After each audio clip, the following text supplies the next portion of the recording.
TV proudly presents Raceland Rams football as the Kool Hit Sports Network brings you coverage of the Raceland Rams live from Raceland, Kentucky. Now let's head to the field for Countdown to Kickoff and Raceland Rams football live on Kool TV.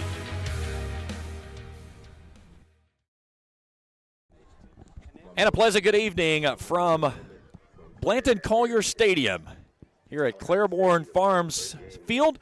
Welcome into the pregame show here on Countdown to Kickoff on Kool Hit Sports Network. I'm James Collier. Spencer Hutchinson will be joining me here in just a little bit. District matchup number 2 for the Raceland Rams as they make the trip down to Paris, and they'll match up with the 4-3 Greyhounds. Raceland last week, 56-6 winners over Fairview, in which it picked up program win number 600, and also head coach Mike Salmon's 100th career win in his 11th season there for the Rams. On the other side of things for Paris, they took care of Nicholas County in pretty much running clock fashion nearly way. They beat them up pretty good. And here tonight on the brand new orange turf, it's senior night for the Greyhounds. 18-5 is the series favoring Raceland. This will be the 24th meeting between these two that started back in 1975. The Rams have won 14 consecutive, and including 4-0 against this Greyhounds team in the playoffs. We'll take a break. We come back. We'll preview the matchup. We'll get our keys to the game and get you ready for kickoff. A good one here tonight in district matchups. Raceland Rams and the Paris Greyhounds. And we'll continue our coverage after this on Countdown to Kickoff on Kool TV. If you're looking for a complete discount pharmacy with old-fashioned service and excellent prices, look no more. Since 1979, Stultz Pharmacy has provided our area with the finest in pharmacy care, 24-hour emergency prescription service, free delivery, and drive-through service for prescriptions. Stultz Pharmacy continues to fill all of your expectations. They carry a nice selection of gift items. For hometown service, see the professionals at Stultz Pharmacy in Greenup. More than you expect from a pharmacy. Stultz Pharmacy. When you want real, authentic Mexican menu items, you want Tres Hermanos Nunez. Accept no substitutes. None compares. Fajitas, tacos, burritos, quesadillas, chimichangas, even vegetarian choices. A kids menu, desserts and salads, a tasty, budget-pleasing selection for you and your family, unlike any others, should be your first and only choice for authentic Mexican all throughout the tri-state. Ashland, Greenup, Grayson, Paintsville, Canova, South Point, Oliveville, and Cannonsburg. Tres Hermanos Nunez, the best around. Primary Plus is celebrating 40 years of its mission of quality, advanced, affordable health care. With over 11 primary care locations throughout the region, Primary Plus believes in our communities and our patients. The Primary Plus name means primary care plus so much more. Offering extended services such as women's health, pediatrics, dental, counseling, diabetes management, infusion services, and on-site pharmacy that offers free delivery. Primary Plus believes in connecting health care for you and your family and is always welcoming new patients. Learn more at primaryplus.net. Discover the convenience of Clark's Pump and Shop, your go-to local pit stop. Clark's proudly serves your neighborhood with new locations popping up just around the corner. Swing by today and indulge in a selection of your favorite snacks and drinks. We're committed to elevate your on-the-go taste experience. Clark's Pump and Shop is your premier destination for all things convenience and satisfaction. Stop by today at a Clark's Pump and Shop near you. Clark's Pump and Shop. Return, refresh, refuel. Back on Countdown to Kickoff on Kool TV. James Collier, Spencer Hutchinson, happy to have you along with us here tonight. A cool evening here in Paris. And Spencer, first thing, you look at this brand new turf playing surface here. This place is beautiful. It is. And it looks worse on, and when I say worse, it looks more orangey. Yeah, it jumps really, but when you get up on top of it, doesn't look bad. It really pops. Now, especially when you get the players out on it, it's interesting. We're going to have white jerseys for Raceland tonight, all black for Paris. But the playing surface itself really pops. You know what? I thought it would be hideous, but you know what? I don't really mind it. It looks pretty good, actually. You wouldn't, if you say it out loud, oh, they've got orange turf, it sounds worse than it looks. Well, and it's something, it's different. You know, it's the interesting thing, my son works here for Paris Independent Schools. So before they could do this, they actually had to get permission for Boise State. Boise State owns the rights to colored turf. Wow. So they had to get the permission for them to get the rights to be able to put this in. And it is absolutely beautiful. Did a new video board that they put in as well. So the last time I was here was 2017. It was 30 degrees. The wind was blowing 30 degrees, or 30 miles an hour. It was in a playoff game. Raceland played awful in the first half. They trailed 9-0. They won going away. That was the year they took the run into the state championship. Right. But, I mean, just looking around, a lot of upgrades on the playing surface and really nice place. I like how the high school's up on a hill. The whole town's on a hill, by the way. If you've never been to Paris, except for here, we're down in a hole. Yeah, that's what I was going to say. The whole school is up on a hill, but you drive here. I kind of took the back road after I took the Mount Sterling next. I took the back road. Beautiful countryside, big farms, big horse farm stuff, and old money is what I like to call it. Yes, old money. This is a beautiful old school town. Beautiful campus. This is a nice facility, man. Yeah, it's a beautiful, like you said. We came up through Mount Sterling that same way there. There's a house on the way up. I've always said I want to buy that house. It sits right off the road. That's the only downfall of it. But it has a pond with a deck that sits on the pond, and I was like, that's my house right there. You would fish it out in a week and be like, all right, let's sell it. Well, there's another one just down the road from it. It's a little larger. I could go down there. Well, I turned into Dad on the way here. I looked at Melissa on the way here, and I said, I don't know how these people don't just cut grass all day. Yeah. Oh, I'm sure there's someone that does. They don't. There's someone who does. They'd have to for 10 hours every single day. And see, for my wife, that would be perfect because she loves mowing grass all the time. She's like the female version of Forrest Gump. So her and Randy Morris are probably the two closest to that lives on lawnmowers more than anybody else. But looking at this matchup here tonight, Raceland last week, a big win over Fairview. They take care of business 56-6, running clock fashion. They get program win number 600. Mike picks up his 100th. And it's something to where it was just, even in the grand scheme of things, it was just business as usual. It was business as usual, but for Raceland, you kind of reached the point of the season where you were playing against yourself. And what I mean by that is, the talent's there. You got the right pieces in the right place. But you can't let something like a punch to the face in the third quarter take you out of next week's game. You can't let, talking down the field dictate if you play next week or not. Raceland comes in heavy favorites. I expect them to take care of business.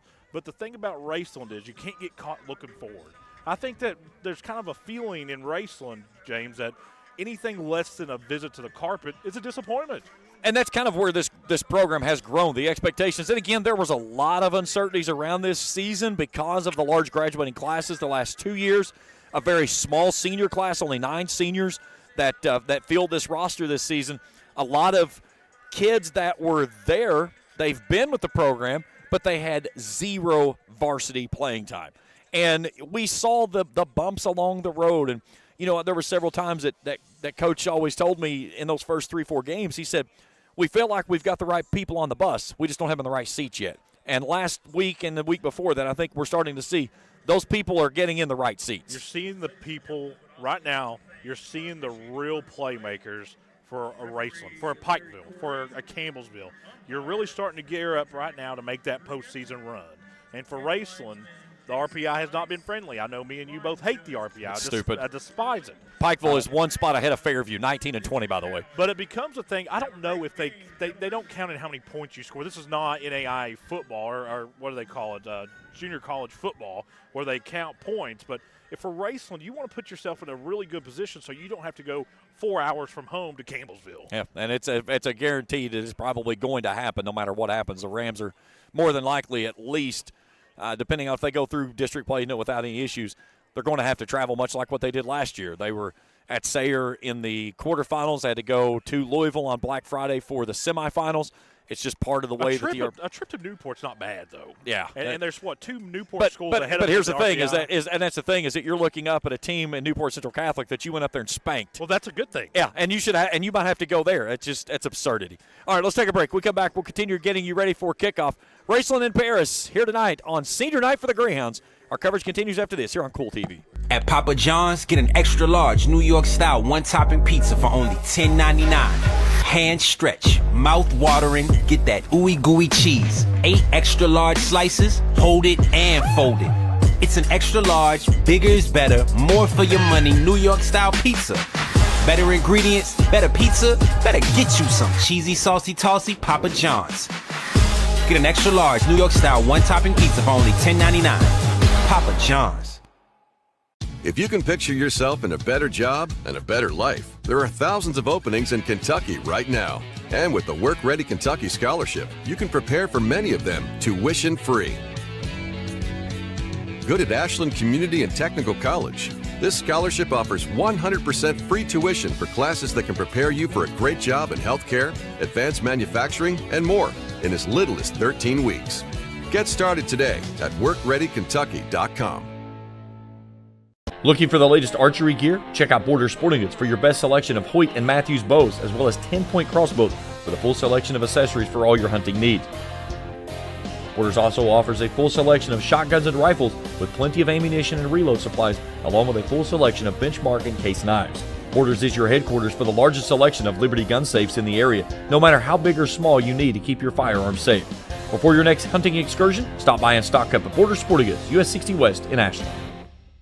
You know, financial security begins at home with home ownership. If you've been putting off looking for a home because you think you can't afford it, you owe it to yourself to check out Members Choice Credit Union. Members Choice Credit Union has programs for first-time home buyers and more to help put you in the home of your dreams. Call, click, or stop by Members Choice Credit Union today. That's Members Choice Credit Union, NMLS 411945, Equal Housing Lender. Other restrictions may apply. Back here in Paris on a cool fall evening here in this part of October, as we welcome you back to the Joker Lawn Care broadcast table. That's a table. It's a table. No chairs, just It is a table. Hello, Miss Gracie. How are you? Are you good? Okay.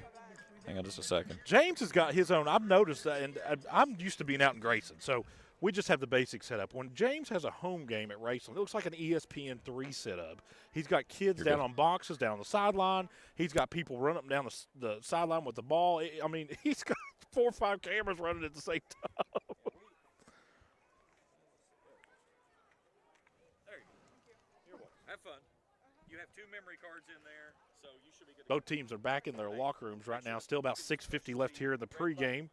As James said, beautiful facility. You think of the orange field, and you would think that it's tough on the eyes, but this is a beautiful facility. It's kind of down in a, back behind me and James is rock face.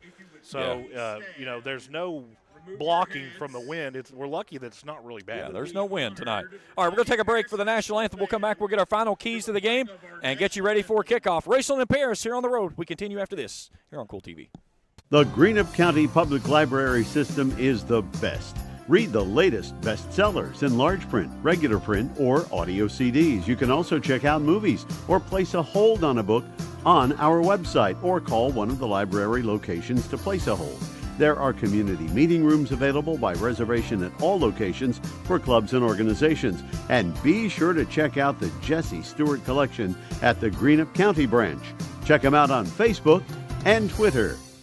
If you're looking for a complete discount pharmacy with old-fashioned service and excellent prices, look no more. Since 1979, Stultz Pharmacy has provided our area with the finest in pharmacy care, 24-hour emergency prescription service, free delivery, and drive-through service for prescriptions. Stultz Pharmacy continues to fill all of your expectations. They carry a nice selection of gift items. For hometown service, see the professionals at Stultz Pharmacy in Greenup. More than you expect from a pharmacy. Stultz Pharmacy. Primary Plus is celebrating 40 years of its mission of quality, advanced, affordable health care. With over 11 primary care locations throughout the region, Primary Plus believes in our communities and our patients. The Primary Plus name means primary care plus so much more, offering extended services such as women's health, pediatrics, dental, counseling, diabetes management, infusion services, and on-site pharmacy that offers free delivery. Primary Plus believes in connecting health care for you and your family and is always welcoming new patients. Learn more at primaryplus.net.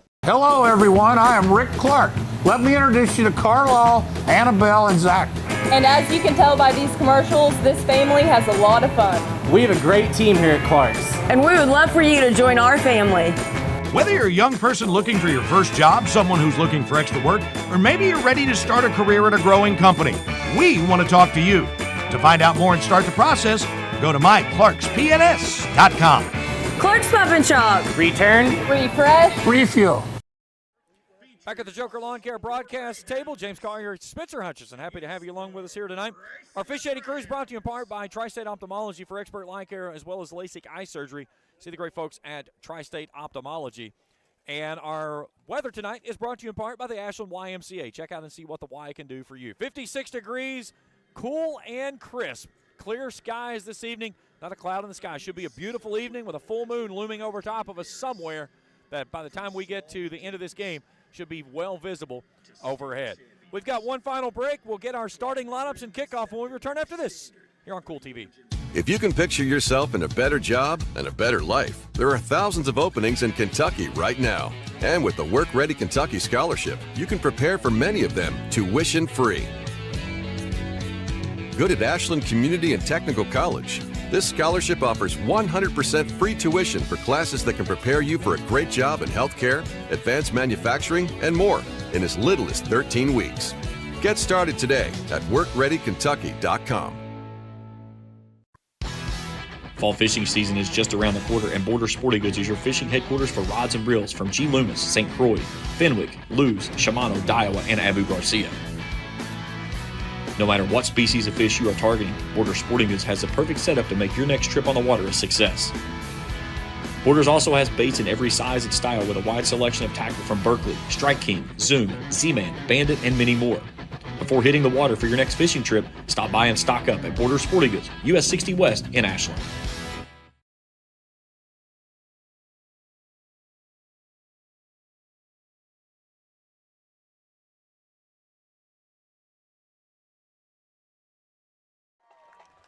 Back here at Paris as we welcome you back to the Joker Lawn Care broadcast table. James Collier, Spencer Hutchinson, as the Greyhounds decked out in the black tops and bottoms, orange stripes over the shoulders. Paris in orange across the chest and the orange numerals on the front and the back. Rams in the home, or the road whites, I should say. Looks more like a home jersey, but whites on the top and the bottom, the orange lids. Rams across the chest in black outline and orange and the black numerals on the front and the back. Man, those are some good-looking white uniforms. White on white just looks the best. It does. It looks clean. That's the new jerseys they got added to the rotation. They've got 2 white jerseys. These are the new white jerseys that came in this season. So they need a white helmet. Yeah, I talked with Coach Sammons, and he said it's the like Western Kentucky, they do the layovers, and he said it almost costs as much to do the layovers as it does to just do a second helmet. And then the problem is that you can only use them for one season. You peel them off, you got to throw them away. So, if anybody out there is looking to throw some money toward a program that's want to see an extra helmet into it, you can make a donation to Raceland football. We'll put a logo on the back of them helmets. All right, both teams have made their way onto the playing field. I like the little graphic they got over there, like they're playing NCAA. Yeah, they're playing NCAA football. Nice. My son probably came up with that, I would imagine. Hopefully we'll get one of those in Raceland fairly soon. Knowing your son, he'd open up the game onside kick, though. Well, yeah, he'd open up, and if he gets it, that's his play call right there, 4 verticals. That's the only play call he knows on that game. That's all you need to know. That's all you need to know, right? So we didn't see who won the toss, James. No, they got it. I know which direction everybody's going, but I did not see. Raceland's got their return team out there. Yeah, so the Rams will get the football to start things off. Going from right to left. Ooh, a little bit different look on the return team. They put Landon Goodall at the front. Maybe guarding, because this is a hands team across the front. I can tell you right now, and I can say this, that is not the hands team, because Landon's hands are about like having paper bags. Well, you've got Max Burton in there with him. Austin McKee's on the other side, and Bryson Rousey is up front. That's the hands team. I'm sorry. All right. So on the tee it goes for Bruce Hayden, the sophomore kicker. Put it on the hash mark at the 40 with the cross in it on this beautiful orange surface. And we are ready to go, kicking from left to right. Back deep to return for the Rams. Parker Ison far side. Logan Lockwood's in the middle, and Jackson Reister on the far side. And obviously I was kidding. That is smart by Coach Sammons. Yep, there it is. There's the onside kick return, and guess who recovers it? Landon Goodall. You can see yourself out now. So the Rams set up perfectly for it. Landon Goodall recovers it, and the Rams will have the football really close to midfield. They'll have it on their own 48. That says a lot, though, James. It says that they don't think they're going to stop Raceland.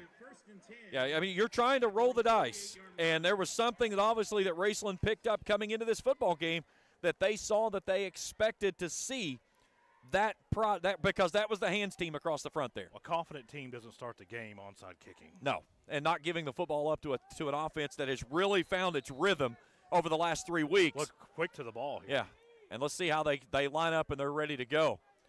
As Waller's going to crawl up under center.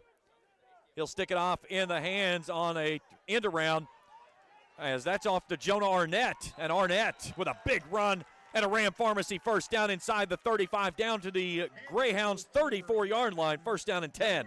I'll tell you what, the block set up really good there, and it was a delay a little bit on Jonah getting the ball, but I think it benefited Raceland. And a big injury already for the Greyhounds to senior Elijah Webb, coming off injured on that last play. So the Rams break the huddle now, going slowly. 3 receivers wide to the right, 1 to the left. That's Reister. In the backfield now is Parker Eisen in a wild ram. He follows Marucci right up the gut, knifing his way down the middle across the 25, down near the orange zone. Just what you want if you're Raceland. You ran 2 plays, and all of a sudden you're down inside the 25. Gain of 11, a Ram Pharmacy first down and 10, and the Rams have it at the 23. Eisen stays in the wild ram. 3 receivers to the right. Eisen's going to follow it again. A jump cut in the hole. This time he gets sandwiched and spun down just shy of the 20. He'll get a gain of 2 down to the 21, and maybe move back to the 22, so a gain of 1, second down 9. Well, I think Raceland was trying to get a couple more plays in before the linebacker who just got banged up checked back in. And that's what they wanted to see, is getting Neal or Webb back in is big, and he's still off to the – it's a heavy limp. Yeah. Waller's back in the contest. He'll put a twin set this time. Shannon Marucci, the feature back right now with the injury of Landon Stiltner, still out. Waller, play action. Clean pocket, rolling out right, throws right on a low pass. He's got his man on the far sideline. That's Reister. As he's down inside the 20 to the 19, it'll bring up third down. Really nice throw by Waller right there. He was composed. He didn't get a lot of yardage, but I'd like to see him sit back here just a bit longer because he had Arnett in the back right corner of the end zone. Let him go up and make a play. So gain of 3 on the play, makes it third down and 6. Raceland on the season, 40.3% on third down conversions, 31 of 77. Handoff Landon Bloss, a head of steam for the sophomore as he goes right off of right tackle, and he's down inside the 15 to the 14. Bloss got in the end zone last week. It's going to be a gain of 5. It'll be 4th down and 1 coming up. Well, I think that was a 2-down play call anyways. 100%. Raceland on the season, 72.2% on 4th down conversions. Waller's going to go up under center, and he's going to go with a little tush push, and he's got first down yardage and more, and another Ram Pharmacy first down for the Rams. They're third on this drive. Nothing fancy, just inside zone plays, levels, passing. Waller stayed in there, maybe a little wild ram there. Nothing you haven't seen on film if you're Paris. 7th play of the drive coming up here for the Rams as they're knocking on getting it down to goal. They can get a first down without scoring a touchdown. Here's the give to Marucci. Marucci running angry, goes right up the far side hash marks, and he's down to the 5. Marshy.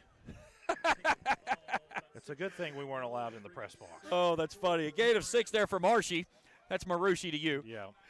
2nd down and 4 coming up. Rams have it on the far side hash mark, trying to punch it in here on the opening drive. Marucci starts on the left hip of Waller. The high snap, the give to Marucci. Marucci driving the pile. He gets stood up in the hole.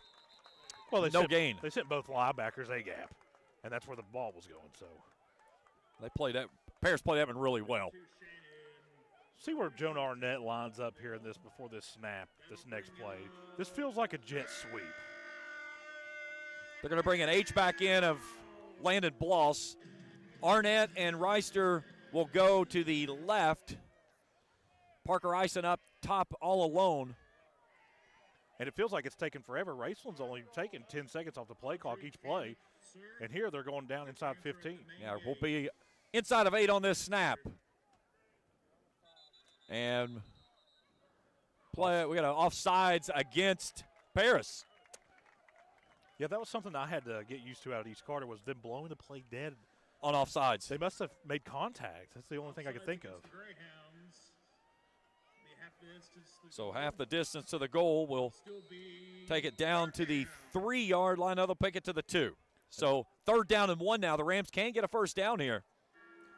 Well, this is where you miss Stiltner. I'm not going to say that because the way that Marucci has been running, he's kind of been a guy that in this position here as they go into the tee, this is where they kind of feast from. 3 backs in the backfield. They'll pitch it off to Arnett, and he's going to walk into the end zone. Touchdown, Raceland. Nice sustained drive there on the Brent Roark Nationwide Insurance touchdown run from Jonah Arnett as he picks up his 2nd rushing touchdown of the season. 7:40 to go here in the opening quarter, and the Rams are on the board at 6-0. Easy. That was too easy. 9 plays, 52 yards, 4 minutes, 18 seconds on time of possession.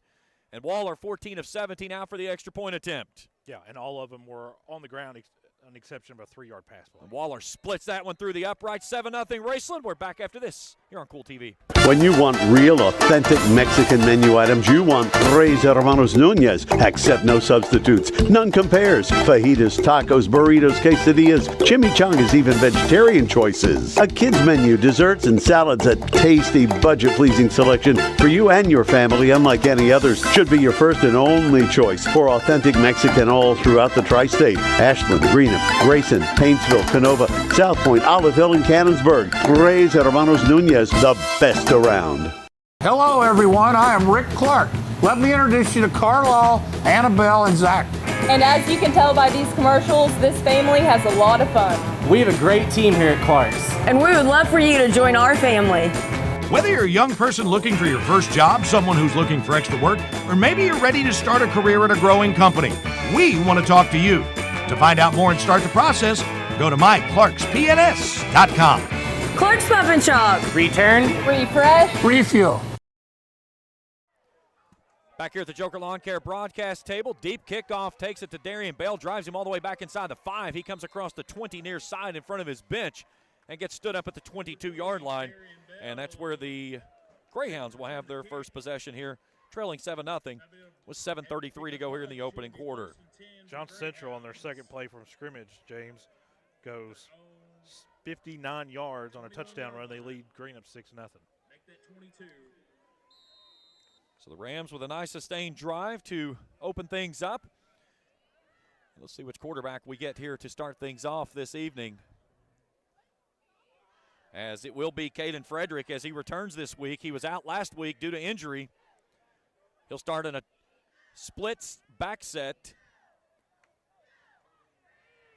Sticks it in the belly of his tailback, Coder. Coder comes off the right side and gets across the 30. Logan Lockwood, Austin McKee was there on the stop, but a nice carry there by Coder as he gets first down yardage on his first carry tonight. Yeah, Landon Goodall came downhill, took out the lead blocker. Linebackers came in and made a good play, but not after a first down. Gain of 10. 3 hats across the line for the Rams. Frederick barks forward on first down.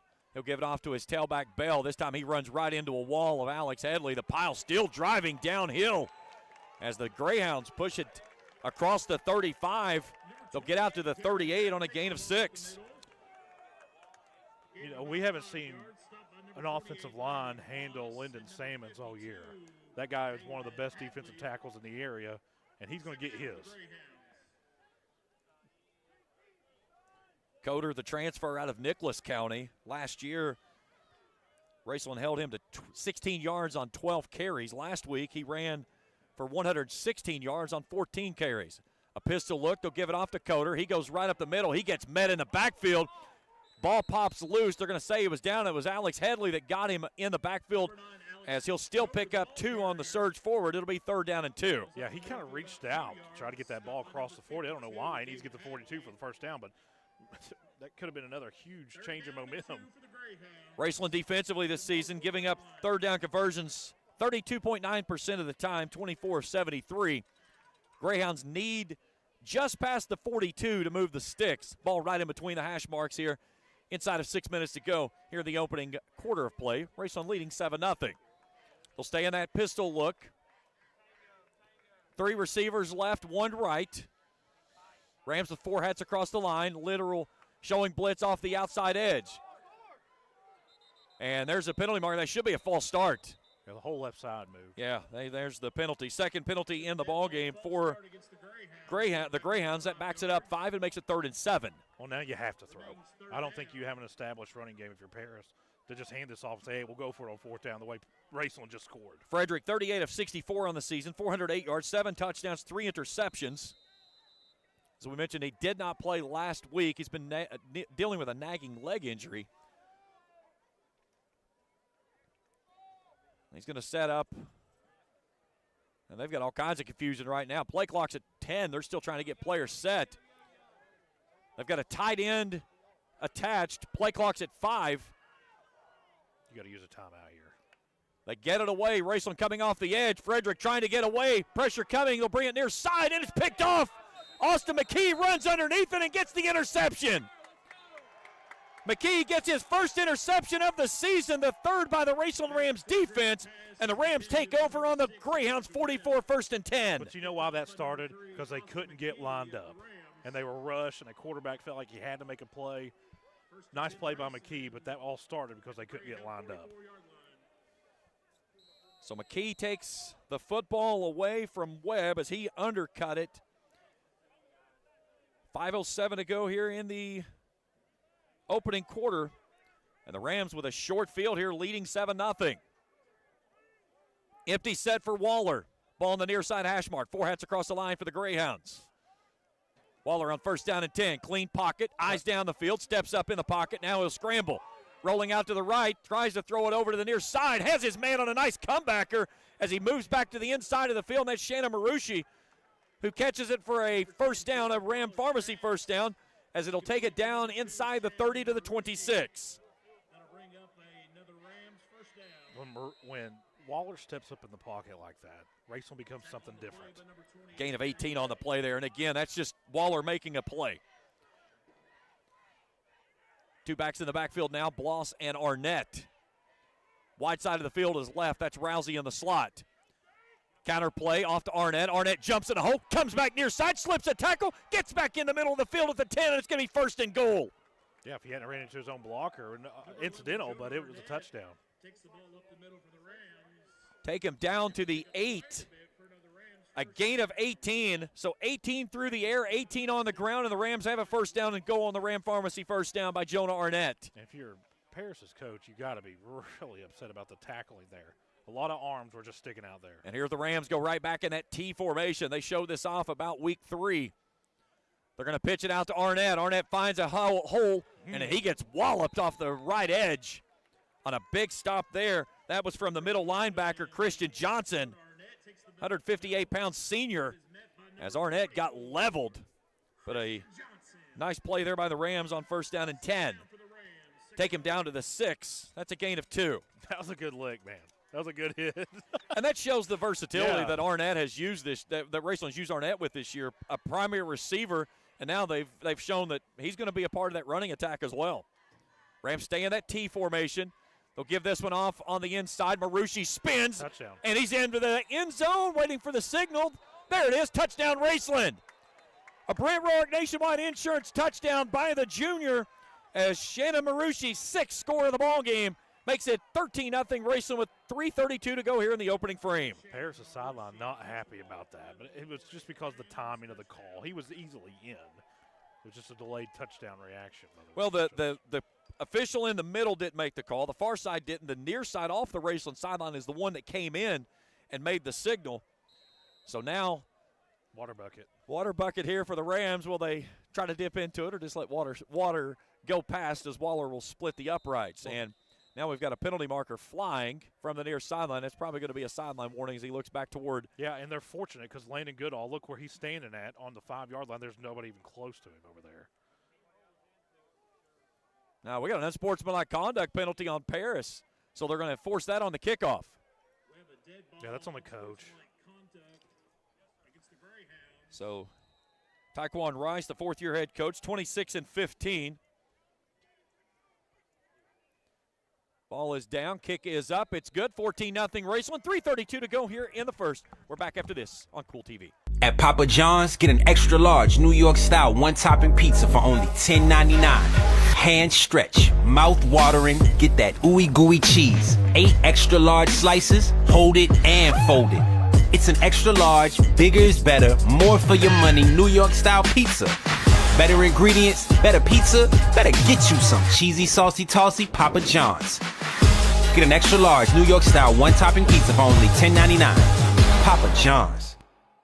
If you're looking for a complete discount pharmacy with old-fashioned service and excellent prices, look no more. Since 1979, Stultz Pharmacy has provided our area with the finest in pharmacy care, 24-hour emergency prescription service, free delivery, and drive-through service for prescriptions. Stultz Pharmacy continues to fill all of your expectations. They carry a nice selection of gift items. For hometown service, see the professionals at Stultz Pharmacy in Greenup. More than you expect from a pharmacy. Stultz Pharmacy.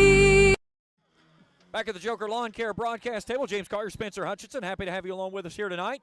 Rams are going to try to go with an onside kick, and again, after the 15-yard penalty, why not? Why not? And the ball's going to be fielded around the 35. That last drive for the Rams, 4 plays, 44 yards, a minute 34. And finishing things off on the final 6 was Shannon Marushi's 6th rushing touchdown of the ball of his season. And the Rams lead this one 14-0. Was that Waller kicking that? Yes, Waller does all the kicking duties except and even punting. That was a NFL caliber onside kick. Pat McAfee might have liked that one a little bit. Very good job by Paris getting on that, honestly. Now we get Julius Gregory in as quarterback for the Greyhounds, down by 2 scores. Man in motion, that's Webb. They'll stick it in his belly. He's trying to find a hole to the near side. Nothing there. Max Burton comes off his block, and then Logan Lockwood delivers a big punishing blow.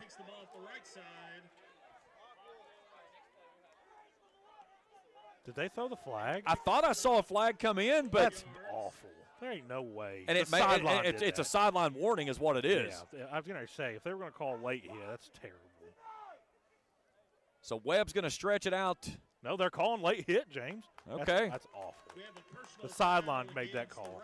So a gain of 4 on the play and then 15 on the backside of that on the late hit that they're calling against Raceland. So that'll put it down to the Raceland 45 for the Greyhounds. Oh, well. Is what it is. Yep. Near side hash mark for the Greyhounds. An offset pistol look this time. In the backfield is Coder along with that player I have no idea who it is because he's not on the roster. Coder trying to get it to the outside, slips free. Rams had him dead to rights in the backfield, but he'll squirt free for 4. You know, the one thing that I hate about dealing with Paris football is they cannot keep the numbers updated on their website for what jerseys that they use. Well, there's a player out there that is not on their roster, number 5. It's like, how can that be? It is what it is. Raceland had 4 guys in the backfield there and still got 4 yards. Just bad tackling on the backside of it. Getting there, not finishing the job. Here's a little counter play. Back to Coder. Coder a jump cut in the hole after getting across the 40. Ball squirts loose. He got back on it. Yeah, got back on it, and it'll be down just shy of the 35. Boy, he don't put that ball away very well, does he? Now, if you're Raceland's defense, you got to wake up here. And so I think their penetrations hurt them. I think they're getting in the backfield so fast that once Paris gets past that front line, there's nobody there to tackle them. Yeah. So it's going to be 3rd down and inches inside of 2 minutes to go. Raceland leading 14-0.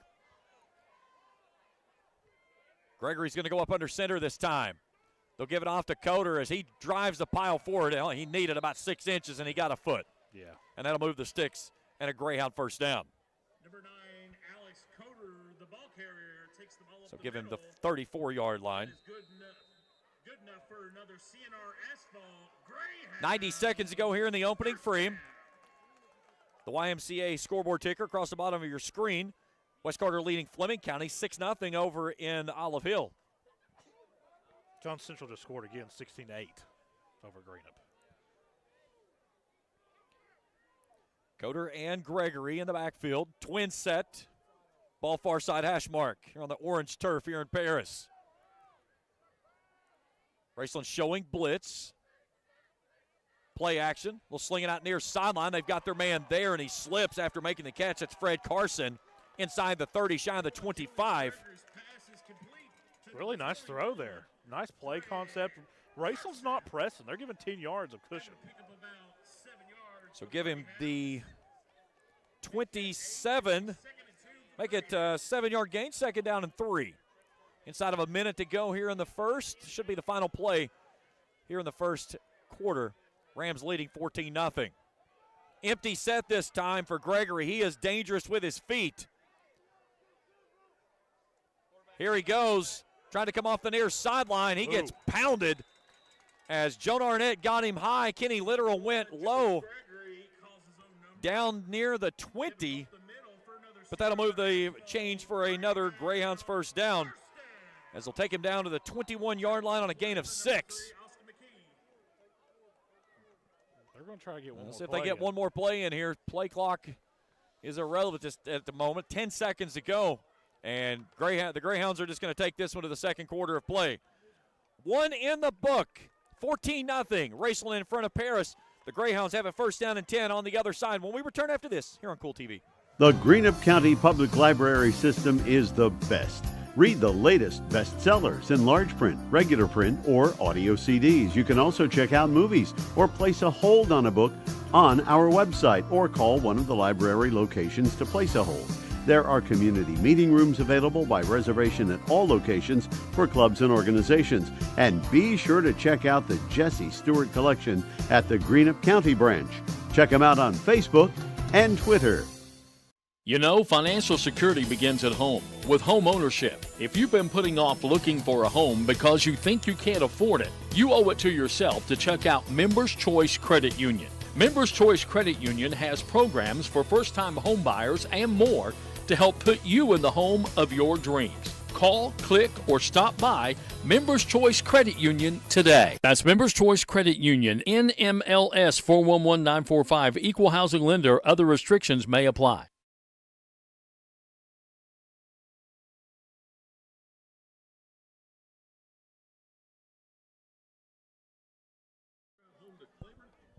$14-0 as we welcome you back here to the Joker Lawn Care broadcast table. James Collier, Spencer Hutchinson, happy to have you along with us here this evening on a cool but beautiful evening for football here in Central Kentucky. Raceland taking its first 2 drives, the opening kickoff and onside kick. They drove it right down, found points. Austin McKee gets an interception on the Greyhounds' first series. The Rams take no time to go 44 yards to pay dirt. They lead at 14-0, but the Greyhounds start the second quarter, first down and 10 from the Rams' 21 far side hash mark. Gregory, 3 receivers left. That's the wide side of the field. Darian Bell in his right pocket. Rams showing blitz as Gregory claps the hands a couple of times, gives it off to his tailback, trying to stretch it out near sideline, and he gets hammered in the hole after coming off the left edge down to the 15 as Shannon Marucci wraps him up after a gain of 6. Raceland's right defensive end and right outside linebacker really got pushed too far inside there. That's how he got yardage. So just past the 15, shy of the 14, so ball kind of ran in between them. So call it a long 6, make it second down and 4. When you get that team inside the 10, I think every drive from Paris has to end in a touchdown. Near side hash mark this time. An offset pistol look this time as Brandon Santiago in the left pocket of Gregory. They'll give it off to Coder. Coder trying to bounce it to the outside, and he gets wrapped up and slung to the ground near the 10. Right now on this drive, James, Paris is winning the line of scrimmage. Let's see if they take him. They're going to put him right at the, if that's at the 11, that should move the sticks. Well, and they got a terrible spot on it because that should have moved the sticks. It's going to be the second time in this game. It's going to be 3rd and inches for the Greyhounds. They're 1 for 2 tonight on third down conversions right between the hash marks in an empty set. Now Coder is actually going to come into the backfield this time. Rams with only 3 hats across the line. Now a man on the outside edge. Gregory calls his own number, dives right up the gut, and it's going to be first down and goal for the Greyhounds. Now if you're Raceland, you got them where you want them. We're going to take him down to the 7. So a gain of 4 for Juju Gregory. Right between the hash marks.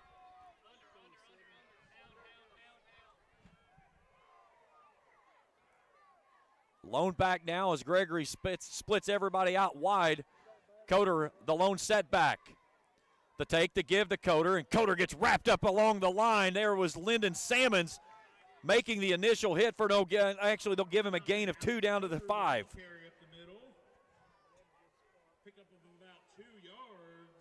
Yeah, you got to look at Paris's offensive line. They're center and they're 2 guards. They're not small boys. No, they're center 5'4", 315. Bryant Martin, 77. He moves the water a little bit.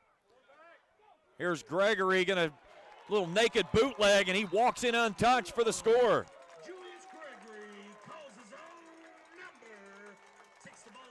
So 9:33 to go here in the first half.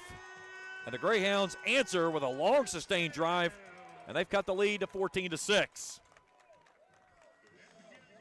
12 plays, 64 yards, 5:58 time of possession. That was a traditional bootleg. It may have not looked like it out of that formation, but that was a traditional bootleg. You got to read that. I mean, that's something you had to have seen on film. And that's something that he presents a problem with, is his ability to beat you with his feet. Yeah. So Bruce Hayden. Ball is down, kick is up, and it's good. 14-7, Raceland in front. Back for more after this. You're on Kool TV. Looking for the latest archery gear? Check out Border Sporting Goods for your best selection of Hoyt and Matthews bows, as well as 10-point crossbows with a full selection of accessories for all your hunting needs. Borders also offers a full selection of shotguns and rifles with plenty of ammunition and reload supplies, along with a full selection of benchmark and case knives. Borders is your headquarters for the largest selection of Liberty gun safes in the area, no matter how big or small you need to keep your firearms safe. Before your next hunting excursion, stop by and stock up at Border Sporting Goods, US 60 West in Ashland. You know, financial security begins at home with home ownership. If you've been putting off looking for a home because you think you can't afford it, you owe it to yourself to check out Members Choice Credit Union. Members Choice Credit Union has programs for first-time home buyers and more to help put you in the home of your dreams. Call, click, or stop by Members Choice Credit Union today. That's Members Choice Credit Union, NMLS 411945, Equal Housing Lender. Other restrictions may apply. Back here at the Joker Lawn Care broadcast table, James Collier, Spencer Hutchinson. Happy to have you along with us here tonight on the road. Rams lead at 14-7 after a 12-play, 64-yard drive for the Greyhounds. And finishing things off with the 5-yard touchdown run was Juju Gregory. And it's 14-7, Raceland in front. Bruce Hayden in between the hash marks. Raceland guarding on the onside kick attempt. This time I believe they'll kick it deep, and they do. A little squibber near side. And that one will tumble past Reister and go out of bounds, and the Rams will take over at the 35. The funny thing is the official just threw a flag past his own official, and then the official picked it out of his pocket and threw it down. That's the best throw we've seen tonight. There's a penalty against the Greyhounds. Kick out of bounds. So put it out at the 35-yard line. First down and 10 for the Rams. 9:33 to play here in the opening half. 35-yard line. So now the interesting thing is, if you're Raceland, how do you respond here? Keep doing what you're doing. Look at the size differential on their defensive front compared to Raceland's offensive line. You just lean on them, mix in a couple of short passes, and just eat up the time. 4 hats across the line for the Greyhounds here on first down and 10. An offset pistol this time again. They'll give it off to Marucci. Marucci bounces it to the outside, lowers his shoulder, and gets out to the 40 on a gain of 5. Shannon Marucci, a young man that has really come on big for the Rams this year. Again, saw a little bit of time last year, worked more on the defense than anything, and kind of have been sent into the position of the feature back after the injury to Stiltner. And we're talking with Coach Sammons. He said, you know, the biggest thing they worry about, they don't want to overuse him because he's such a big part of that defensive linebacking unit. Yeah, but you have to score if you're going to win. Twin running back set this time. They'll give this one off to Landon Bloss, and Bloss lowers his shoulder and drags the pile across the line to gain a Ram Pharmacy first down as the full moon starts to make its appearance across the way. I saw that. I told you we were going to get one here tonight. You know, the one thing teachers we know about, we know the moon cycles. Everybody knows about when the full moon shows up, and let me tell you, it has been in full swing since Wednesday. Oh, well. Raceland tonight, 8 first downs. They've had the ball for nearly 11 minutes. 104 total yards of offense. First down and 10 for the Rams. Waller claps for it. He'll give it off to Arnett. Arnett jumps in the hole off of left guard and gets out near midfield, a gain of 3 to the 49, second down and 7.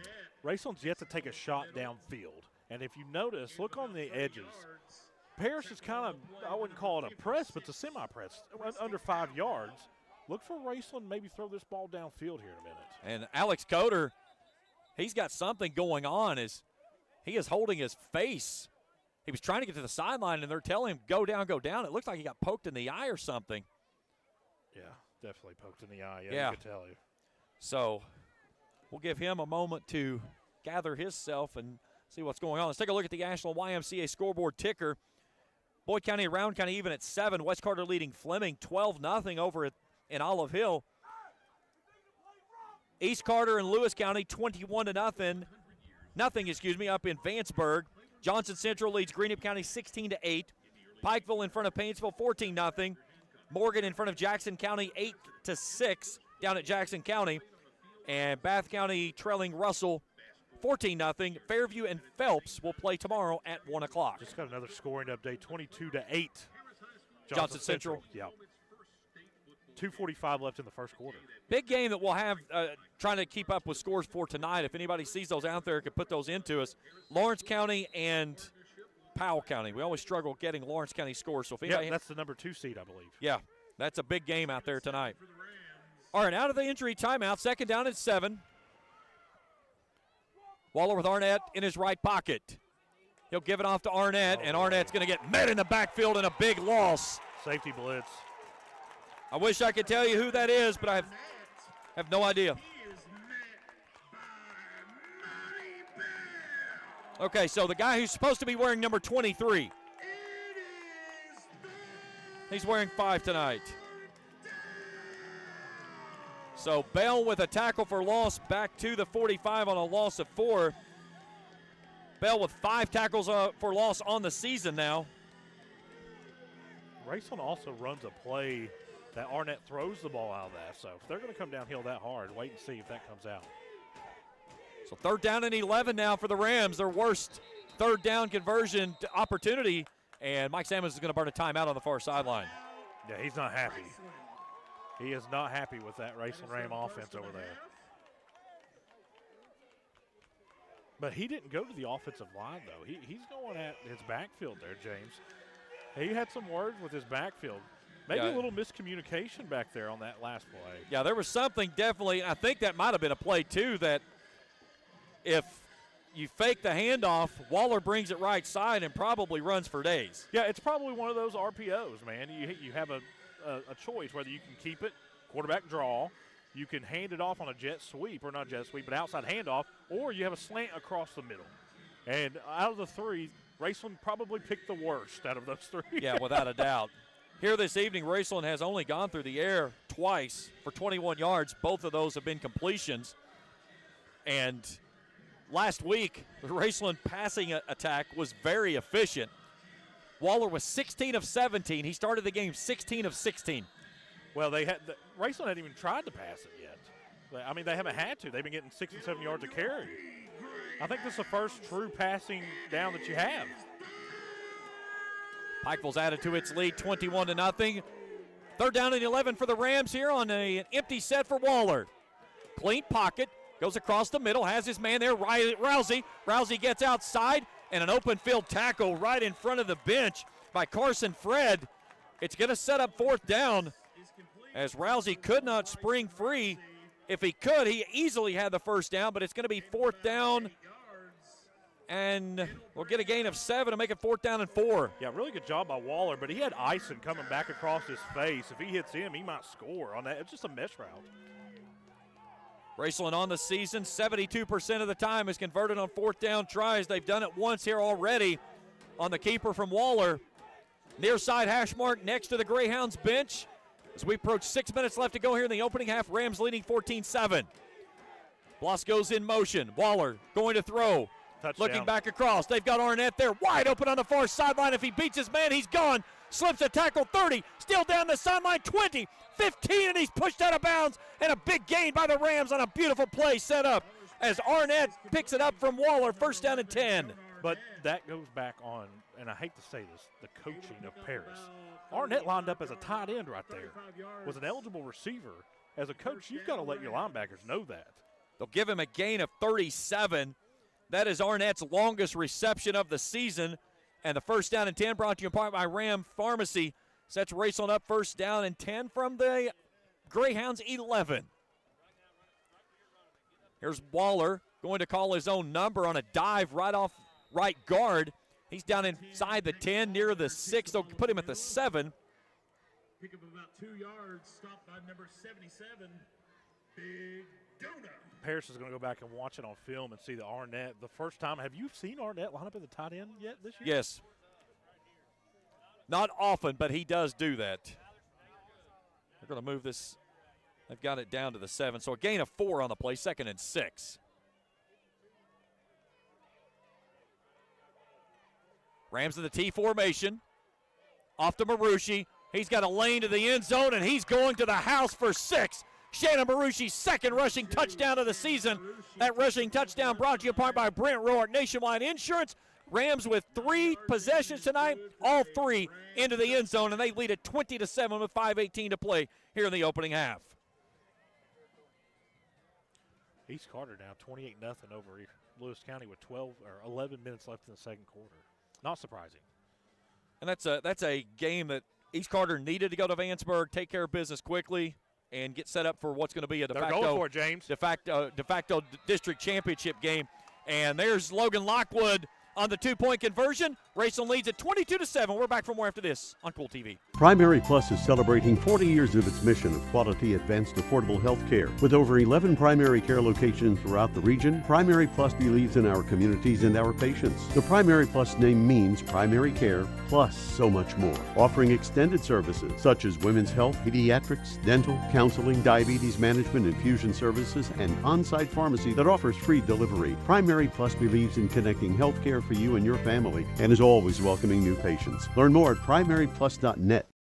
If you can picture yourself in a better job and a better life, there are thousands of openings in Kentucky right now. And with the Work Ready Kentucky Scholarship, you can prepare for many of them tuition-free.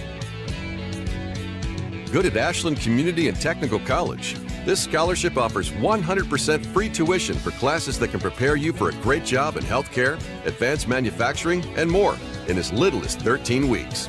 Get started today at workreadykentucky.com. Yes. Back at the Joker Lawn Care broadcast table, James Collier, Spencer Hutchinson. Kickoff goes to the 9 to the near sideline for the Greyhounds, trailing 22-7. Bell gets stood up, coming near side and around the 25. Kind of sidestepped the defender there and met 2 Rams right at the 25. Well, the last Rams drive, 8 plays, 65 yards, 4 minutes, 14 seconds, time of possession. And Shannon Marucci gets into the end zone for the second time this evening. And now the Greyhounds will have the football back at their own 23.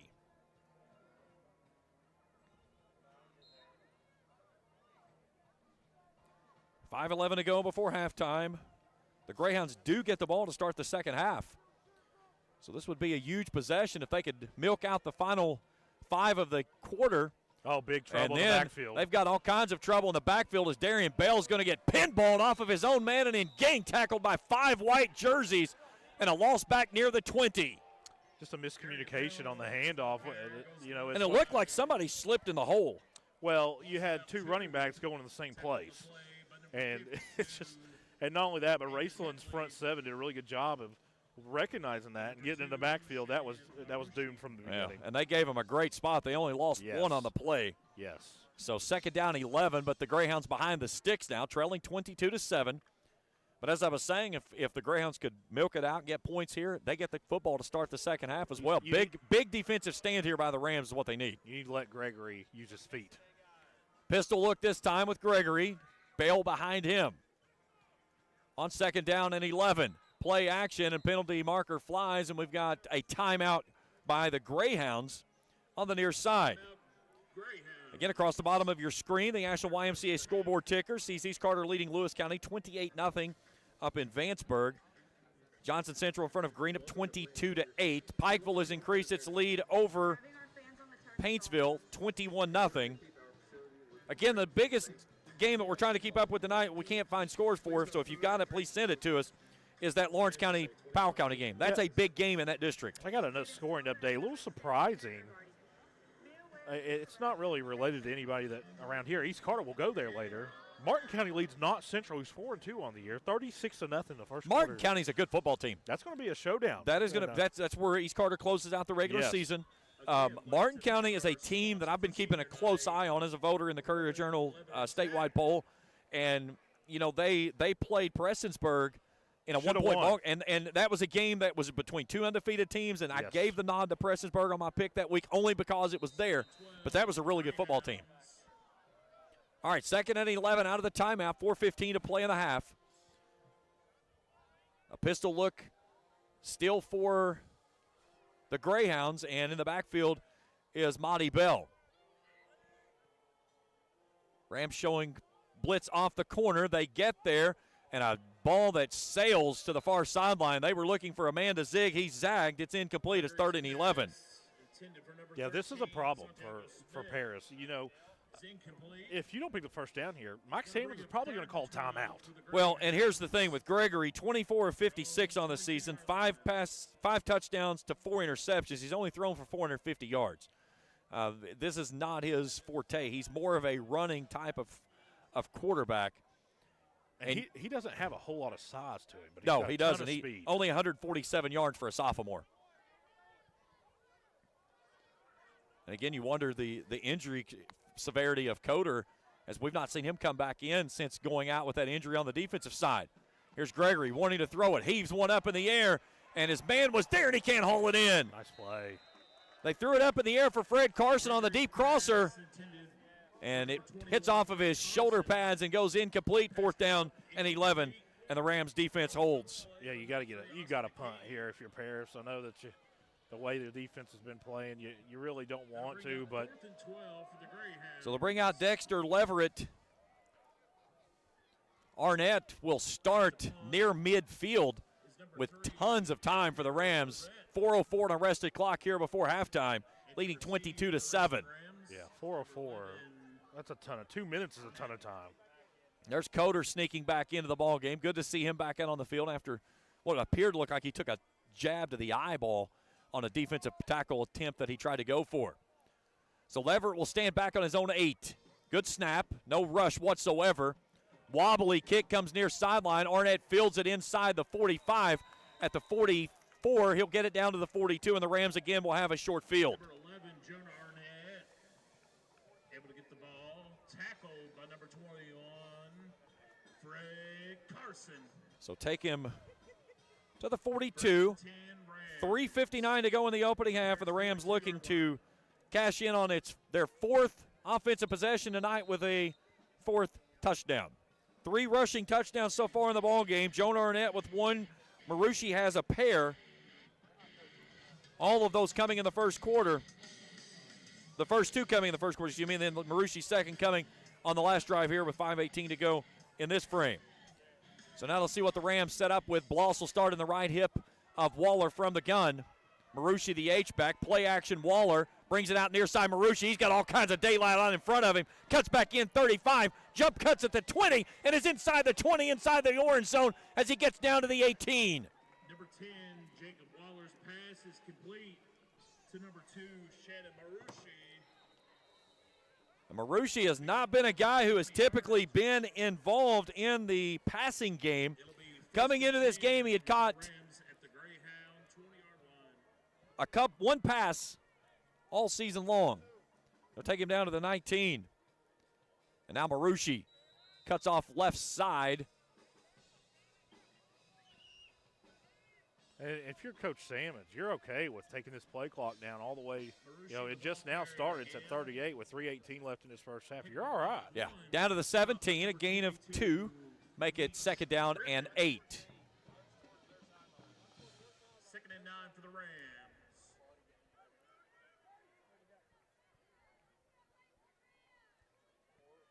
Inside of 3 we go. Marucci stays in the backfield.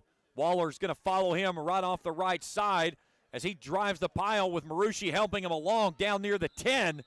And it's going to set up a 3rd down and very manageable for the Rams.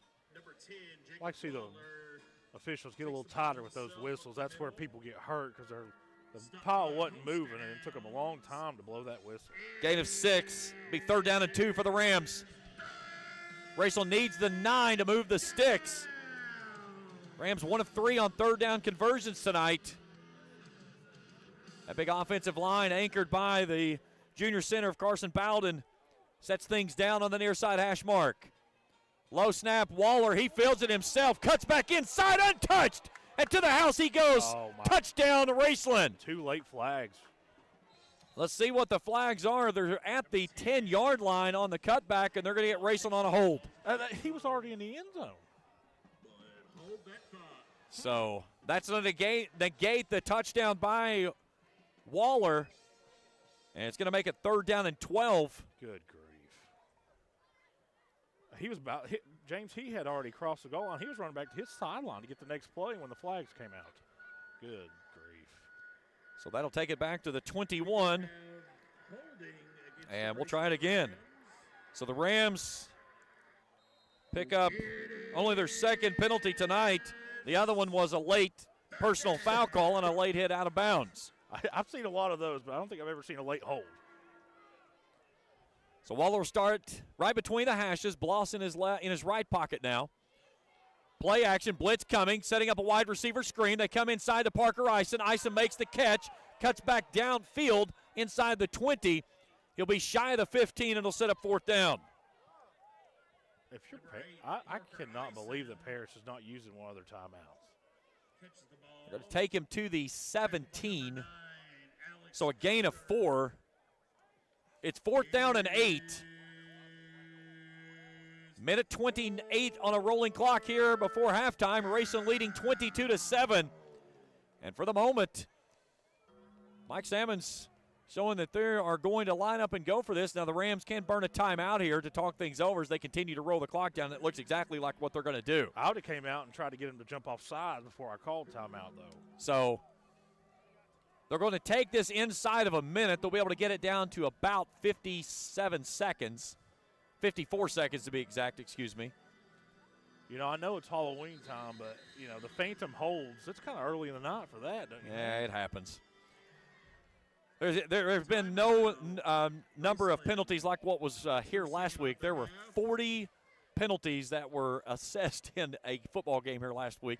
A PA announcer was ejected. It was a crazy night here last week, as I was told, between Paris and Nicholas County. Speaking of Nicholas County, Raceland brings in the Blue Jackets next week. Senior night for the Rams. We'll have all the coverage on Kool TV beginning at 7:10 on Countdown to Kickoff from Rams Stadium. And then the Rams will close things out on the road on a trip to LCA on that first Friday of November. Russell just scored again, 21-0, Russell over Bath. Of course, East Carter cruising over Lewis. As I got inside information that we think we might see a long field goal attempt here. Waller's only attempted 1 field goal this season. It was a 27-yarder that he did miss. This one would be on the near side hash mark, so the ball spotted at the 17. This would be roughly about a 34-yard kick. And he has the distance. He's got the distance. He's just got to get a good ball up in the air. And, again, this is, I think, a good opportunity here for Raceland because this is something that come late season, postseason time, this is a ball that you may need. So we will get a field goal attempt for the Rams. So they'll put this one at the 24, so it will be a 34-yard kick. Parker Ison is the holder from the right hash mark. With 55 seconds to go, low snap, ball is down, kick is up, never had a chance. Never had a chance. Hit the official on the back line. Number 10, Jacob Wallers. So the kick is no good. No good.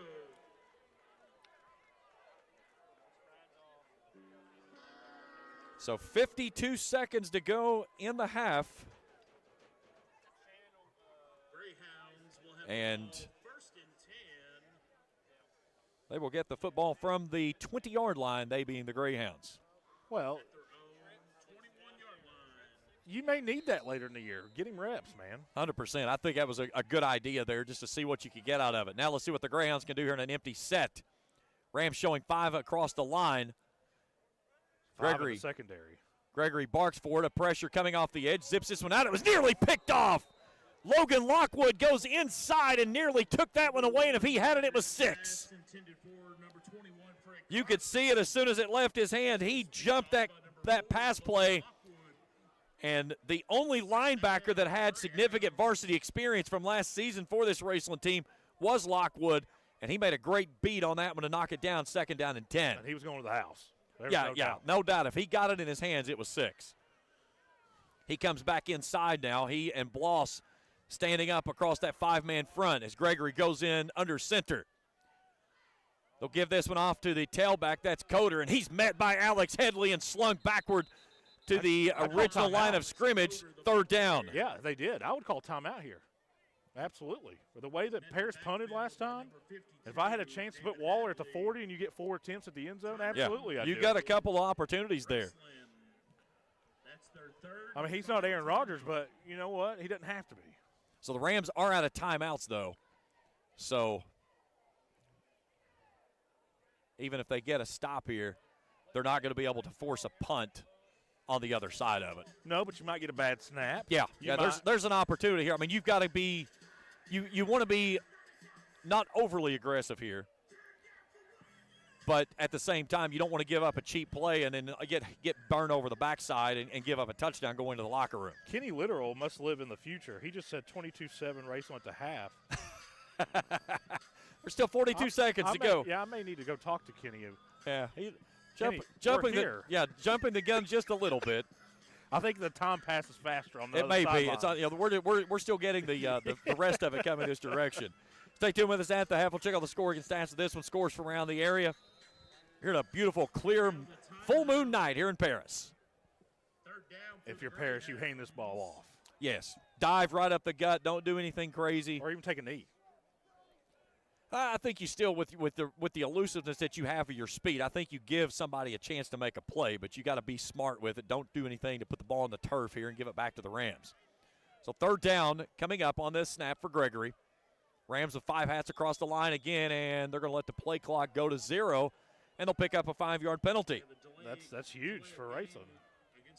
And we've seen that a couple times out of Paris where they just couldn't get lined up the way they were supposed to. Yeah, they had to use a timeout on one of them. So that puts it back to the 15-yard line, 3rd and 15 now. Raceland has held Paris to 66 total yards of offense, 7 through the air on 1 of 5. Yeah, and I bet 65 of that came on one drive. Yeah, that big touchdown drive that they had.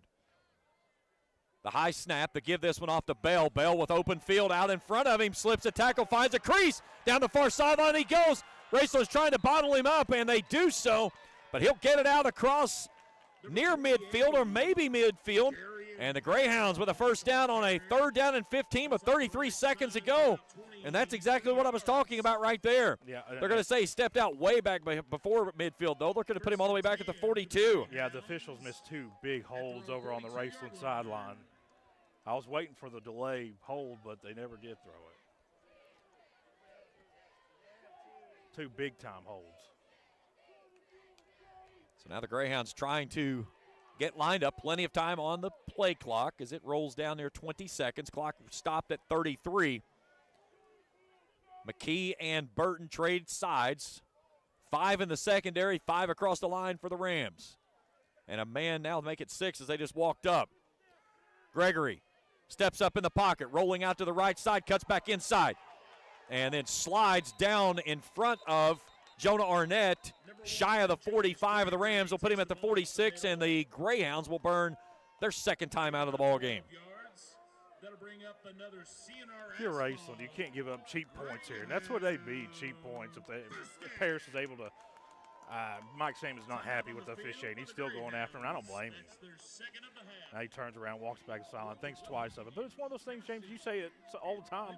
When you get off the bus, you got to be 2 touchdowns better. You have to. I mean, again, you go on a tough road battle, a district contest, you have to be better than those people that are out there, and that means in controlling the uncontrollable sometimes.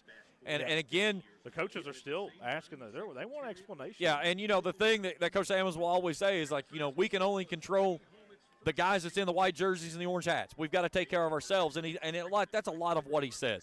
and you kind of alluded that in pregame, is, you know, Raceland has to take care of itself. It can't be looking ahead. It has to take care of the stuff that's out there.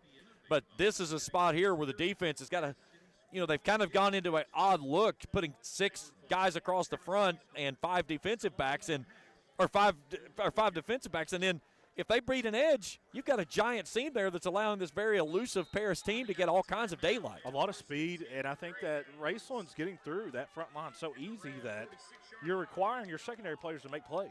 Well, they've got 5 across the back line now. They'll put 2 linebackers back in the middle of the field. Now 3 of them as one moves back and only 3 men across the edge. Now they'll come off the edge. They'll sling it out near side. It's a double pass attempt. Frederick going for the home run ball, and near sideline as Austin McKee gets tied up. And that is just 2 players going for the same area, and their feet got tangled up, and a penalty marker comes 40 yards away. That's the official was way out. That's terrible. Here's the other thing. That ball was not catchable. That's just, we've seen a couple of those tonight, another one. That's just terrible.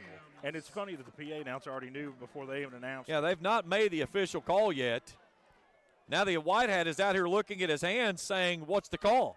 So there it finally comes officially. So a 15-yard penalty.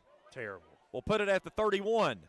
This is not college, boys. This isn't a spot foul. This is not a spot. This is not a spot foul. This is not college. My goodness. Get a control of the game. This needs to go back to the 31-yard line. This is just a disaster. There we go. That's where it's supposed to be. Well, Paris was all right with it. They were going to line it up and go. They were going to, NFL rules, it was a spot foul, buddy. So 18.4 seconds. My goodness. Paris trying to find some cheap points on the backside of this. Raceland thinks they're in Ironton. After being faced with a 3rd and 15, and now they've got it down to the Rams 31. Gregory dropping back, stands in the pocket, floats it down the middle. Coming underneath it is Arnett, and he knocks it away, nearly picked it off as they were going for the deep post route to Elijah Webb. 2nd down and 10 seconds to go in the half. Yeah, he almost caught it, too. Arnett kind of bobbled it a little bit, and Webb was able to get a couple hands on it, Webb kind of got underneath him. That was almost a touchdown. As Arnett, I think he kind of almost jumped a little early. Yeah. So 2nd and 10, clock stopped with 10.4 seconds. Greyhounds do have 1 timeout remaining, so that still gives them the option to run something across the middle of the field. But you also have to remember, if you get a deep ball, you either got to get in the end zone or you got to get down and call a timeout. I'd bring the house here. 3 receivers wide right, 2 to the left, and an empty set for Gregory on the near side hash mark. Yep. Pressure coming off the edge. Zips it out near sideline, and Webb drops it. That's a huge drop. Now you have to throw the end zone. You can't set up a short pass here and get out of bounds with 6.7. 4 seconds go off the clock, 6.7 to go. And now if you're Raceland, you can go back in a prevent and keep everything in front of you. And the Greyhounds will burn their final timeout here with 5.8 seconds to go in the opening half of play. Raceland leading 22-7. The Rams scored on their first 3 possessions, stalled out after what looked like a rushing touchdown from Jacob Waller that was called back by a holding penalty. The Rams had to settle for a field goal attempt that was no good. The Greyhounds were backed up 3rd and 15 on this drive. They got a big rushing attempt from Gregory out of the backfield that took it up near midfield. A pass interference call on a heave toward the end zone against the Rams. Moved the ball to the 31, and that's where we currently stand in this drive. 3rd down and 10, as this will be the 7th play of the drive coming up on this snap. Boy, I tell you what, when it rains, it pours, and it did for Green down in Paintsville, 38-8.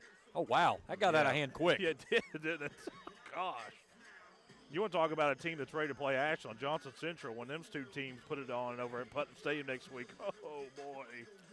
How about West Carter leading Fleming County 26-7? Well, you know what? That's something we knew West Carter had all year. They just couldn't put it in gear. I said it in the banner. There's questions in the locker room. But that's a big one for the Comets tonight. All right, what should be the final play of the half, barring a penalty? We're going to get timeout. Now they're counting players. And they got 12 players on the field. Raceland's got 12 on the field. The official counted before he threw. Yeah, they're running a linebacker off as they had literal out there. Buddy, they weren't missing that one, were they? Now they counted that one off. I was going to put Paris at the 5-yard line, though. Yeah. Now they move it forward 5 to the 26. Good grief. Just get to the half. So now Gregory. Pressure coming off the edge, steps up in the pocket, heaves a wounded deck to the far sideline, and it's knocked away. Double zeros. They were looking toward the far sideline to Brandon Santiago. Max Burton was there and thwarted it away, and we are at the half. The Rams get to the locker room leading 22-7. We return to Blanton Collier Stadium. And a little history lesson, by the way, about this stadium and its naming. Are you kin to him? No, I am not, but I wish I were. And I'll tell you why when we return, as we'll break everything down here in the halftime show here on Kool TV. Discover the convenience of Clark's Pump and Shop, your go-to local pit stop. Clark's proudly serves your neighborhood with new locations popping up just around the corner. Swing by today and indulge in a selection of your favorite snacks and drinks. We're committed to elevate your on-the-go taste experience. Clark's Pump and Shop is your premier destination for all things convenience and satisfaction. Stop by today at a Clark's Pump and Shop near you. Clark's Pump and Shop. Return, refresh, refuel. When you want real, authentic Mexican menu items, you want Tres Hermanos Nunez. Accept no substitutes. None compares. Fajitas, tacos, burritos, quesadillas, chimichangas, even vegetarian choices. A kids menu, desserts and salads, a tasty, budget-pleasing selection for you and your family, unlike any others. Should be your first and only choice for authentic Mexican all throughout the tri-state. Ashland, Greenup, Grayson, Paintsville, Canova, South Point, Olive Hill, and Cannonsburg. Tres Hermanos Nunez, the best around. If you're looking for a complete discount pharmacy with old-fashioned service and excellent prices, look no more. Since 1979, Stultz Pharmacy has provided our area with the finest in pharmacy care, 24-hour emergency prescription service, free delivery, and drive-through service for prescriptions. Stultz Pharmacy continues to fill all of your expectations. They carry a nice selection of gift items. For hometown service, see the professionals at Stultz Pharmacy in Greenup. More than you expect from a pharmacy. Stultz Pharmacy. If you can picture yourself in a better job and a better life, there are thousands of openings in Kentucky right now. And with the Work Ready Kentucky Scholarship, you can prepare for many of them tuition-free. Good at Ashland Community and Technical College. This scholarship offers 100% free tuition for classes that can prepare you for a great job in healthcare, advanced manufacturing, and more in as little as 13 weeks. Get started today at workreadykentucky.com. Halftime here in Paris as we welcome you back to the Joker Lawn Care broadcast table. James Collier, Spencer Hutchinson, happy to have you along with us here tonight. Full moon Friday night here in Central Kentucky, and the Rams in the locker room leading Paris 22-7. Let's tell you how things started off. The Greyhounds elected to go with an onside kick for the opening kickoff. The Raceland Rams recover it. 9 plays, 52 yards later, right down the field they go. And Jonah Arnett goes in on a 2-yard plunge. Extra point is good. 7-0 Raceland. 7:40 left to play in the opening quarter. On the other side, the Greyhounds had the football for 4 plays, but Austin McKee runs underneath it for his first interception of the season. And then Raceland, 4 plays, 44 yards later, 94 seconds it takes the Rams to get into the end zone. This time it's Shannon Marucci, 6 yards out, 14-0 on the PAT from Waller, 3:32 to play in the first quarter. That's our scores we had to quarter number 2. Then the Greyhounds found a little bit of momentum. 12 plays, 64 yards, nearly 6 minutes off the clock. And finishing things out on the backside of that was Juju Gregory. He gets in from 5 yards out. Extra point is true. 9:33 to play in the half, 14-7. Raceland's third offensive possession. They go right down the field once again with very little resistance. 8 plays, 65 yards, 4:14. Shannon Marucci gets in on his second rushing touchdown of the night. And a 2-point conversion by Logan Lockwood makes it 22-7 Raceland. The Rams get a stop. The go had a touchdown that was called back on a penalty for a hold. That then forced the Rams in a long third down conversion, which they did not get. They elected to go for a 34-yard field goal attempt that Waller never got it high enough to cross the upright or in the crossbar. So that turned it back over to the Greyhounds, in which they were forced with a 3rd and 15. They convert it, get it across midfield, had it down to the 31, then to the 26 after a pair of penalties. And the Rams defense holds tall on the back end, knocking down 2 balls in the end zone. And that took us to the half as it's 22-7 here at the break. We'll take a break as we will come back and look at our numbers. We'll also look at scores from around the area on the Asheville YMCA scoreboard ticker. That's as we continue our coverage here on the road from the Joker Lawn Care broadcast table here on Kool TV. Primary Plus is celebrating 40 years of its mission of quality, advanced, affordable health care. With over 11 primary care locations throughout the region, Primary Plus believes in our communities and our patients. The Primary Plus name means primary care plus so much more, offering extended services such as women's health, pediatrics, dental, counseling, diabetes management, infusion services, and on-site pharmacy that offers free delivery. Primary Plus believes in connecting health care for you and your family and is always welcoming new patients. Learn more at primaryplus.net. At Papa John's, get an extra large New York style one-topping pizza for only $10.99. Hand stretch, mouth watering, get that ooey gooey cheese. 8 extra large slices, hold it and fold it. It's an extra large, bigger is better, more for your money New York style pizza. Better ingredients, better pizza, better get you some cheesy, saucy, tossy Papa John's. Get an extra large New York style one-topping pizza for only $10.99. Papa John's. Looking for the latest archery gear? Check out Border Sporting Goods for your best selection of Hoyt and Matthews bows, as well as 10-point crossbows with a full selection of accessories for all your hunting needs. Borders also offers a full selection of shotguns and rifles with plenty of ammunition and reload supplies, along with a full selection of benchmark and case knives. Borders is your headquarters for the largest selection of Liberty gun safes in the area, no matter how big or small you need to keep your firearms safe.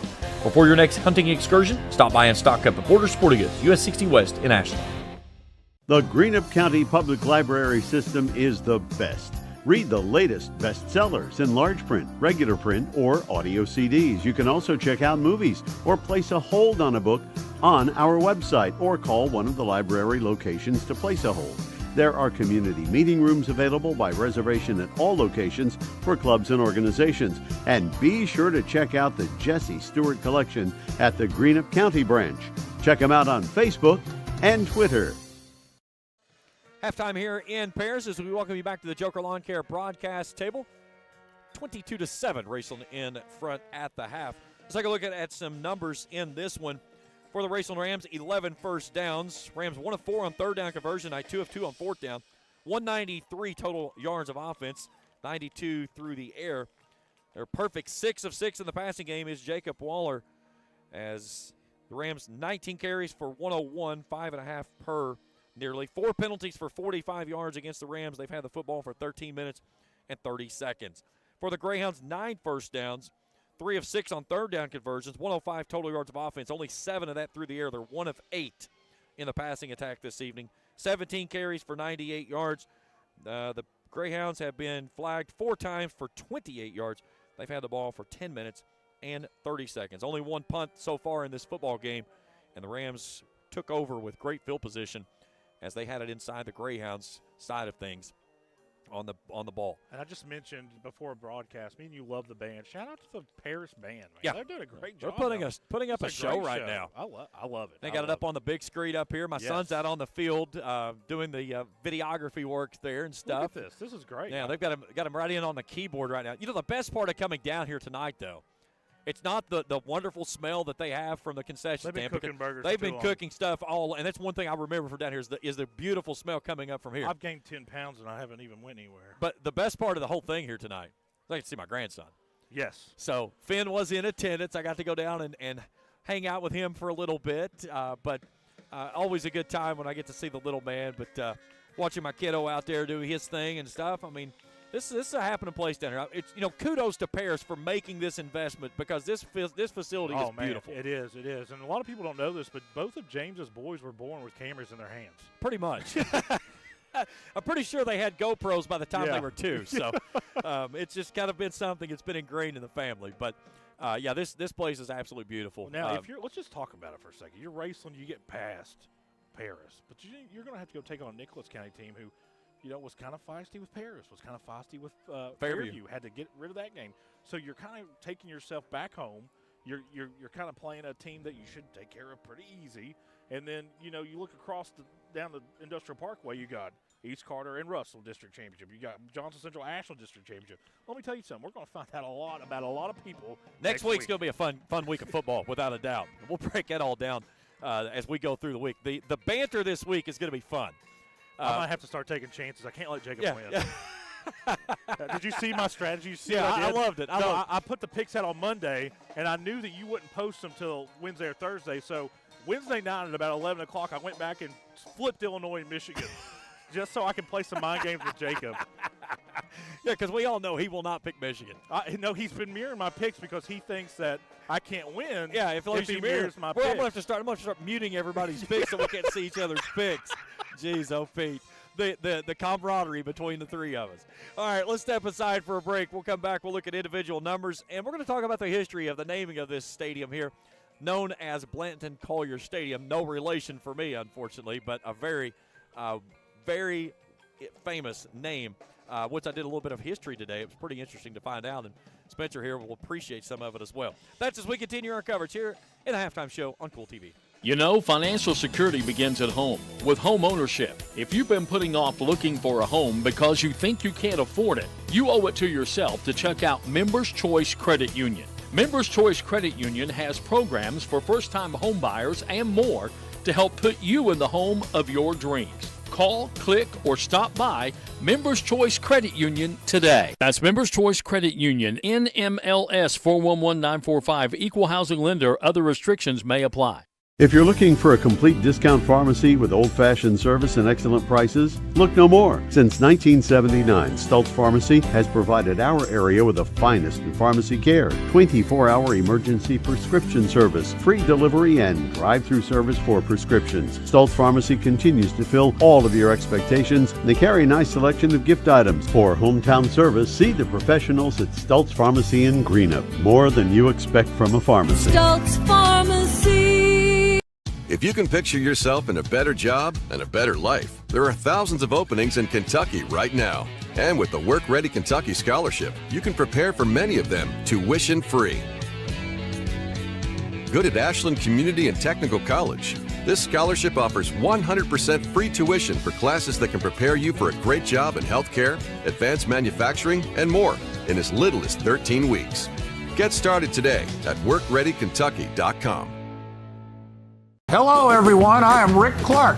Let me introduce you to Carlisle, Annabelle, and Zach. And as you can tell by these commercials, this family has a lot of fun.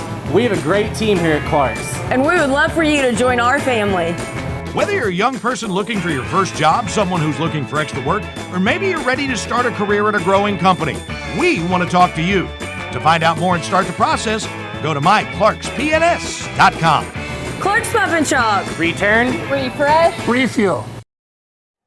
Back at the Joker Lawn Care broadcast table, James Collier and Spencer Hutchins. Look at our first half numbers for the Rams. Jacob Waller, 6 of 6 for 92 yards through the air. 37 of those goes to Joan Arnett for his only catch of the ballgame. Shannon Marucci leads the way with 2 catches for 41.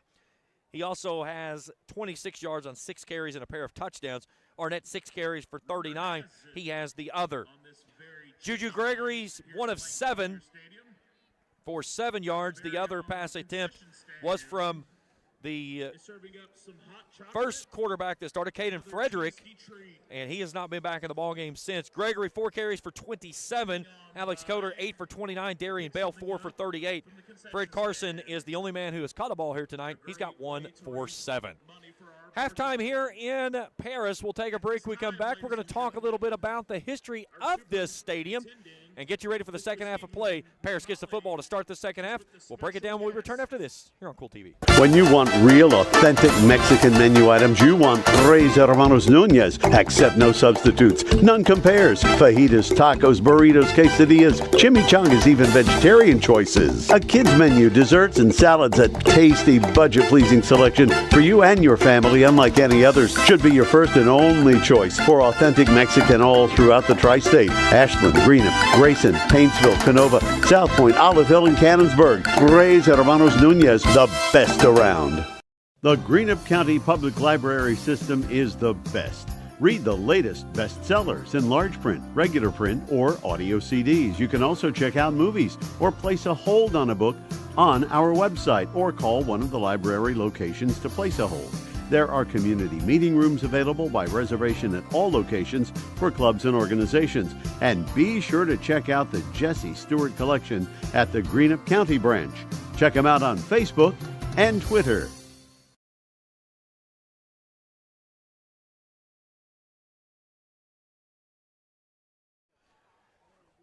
Back here at the Joker Lawn Care broadcast table, James Collier, Spencer Hutchinson, Blanton Collier Stadium. No relation to me, though, but the name rights belongs to Blanton Long Collier. He was born July 2nd, 1906, and was a football coach that came from Paris High School. He went to Georgetown College. He served for the Navy in World War II, but he spent several years at the University of Kentucky as their head football coach, had a record of 41, 36, and 3, won SEC Coach of the Year in 1954. Then he left the Kentucky Wildcats in 61, was hired by the Cleveland Browns by some guy named Art Modell, if you've ever heard of him, in 62 as an assistant, took over as the head football coach in 1963, stayed there until 1970 when his hearing forced him to retire. He was struggling with hearing, so he couldn't really coach anymore. So he stepped aside. He stayed as a scout on with the Browns. He won an NFL championship with the Browns back in 64, 64 when he did it. And he was diagnosed with prostate cancer back in 1976. He passed back in 1983. But just, again, I looked at the name and I was like, okay, today it was kind of getting it. I was like, James was fishing to see if he was kin. Yeah, I was like, what is this? Field? Yeah, I was like, what is this connection here? You know, do we have anything with this? But it was, and it was funny. I read it and I texted my son. I said, Blanton Collier was a dude. He goes, yes, he was. There's nothing more American than being a Kentucky fan and a Browns fan. Man, that makes me just my stomach just upset. Oh gosh. Speaking of that, let's tonight's game is brought to you in part by Kurt Robinson State Farm Insurance. For all your insurance needs, see Kurt Robinson State Farm Insurance. Pure Point Auto and Greenup, from oil changes to multi-point inspections to fuel engine swaps. Pure Point Auto can do it all. They also mount and balance tires and cut and program keys. Pure Point Auto, 2109 Ashland Road in Greenup. By the Grayson Funeral Home, 49 McCoy Road. Family owned and operated. Their large, spacious facility seats 300 in the chapel and has over 2 acres of parking. For more information, visit GraysonFH.com. That's Grayson Funeral Home. By Jason Greer, attorney at law, happy to sponsor tonight's game. See Jason for estate planning and personal injury. That's Jason Greer, attorney, 113 North Horde Street in Grayson. Visit them at GreerAttorney.com. That's GREER attorney.com. And by the Sparks Funeral Home, 203 West Main Street in Grayson, caring for our community, locally owned and operated. Sparks Funeral Home, located in Grayson. 22-7 as we get ready to start the second half. Spencer, Paris gets the football here. What do you expect to see the Greyhounds try to do, building off of that last drive that they had, in which they had an opportunity to go to the end zone a couple of times? Raceland just needs to keep running the ball. Run the ball, run the ball, run the ball. I think a couple of times their ball carriers got a tendency to go back to JFL and hit the sideline. Take a step, hit the hole, and go. Raceland, I think, got too comfortable there right before the half. Fortunate that the officiating didn't give Pearson a touchdown, because they gave him 30 yards and penalties on that last drive. Did we miss a weather forecast or something? Is there like a snowstorm coming in? Randy Helton's over here looking like the kid off A Christmas Story. No, that's a typical track coach. I mean, this kid looks like the guy off A Christmas Story. I mean, he's got a toboggan on, 6 layers. I didn't have that many layers when I was forced to stand up here back in 2017 in the postseason when the wind about blew me off this place.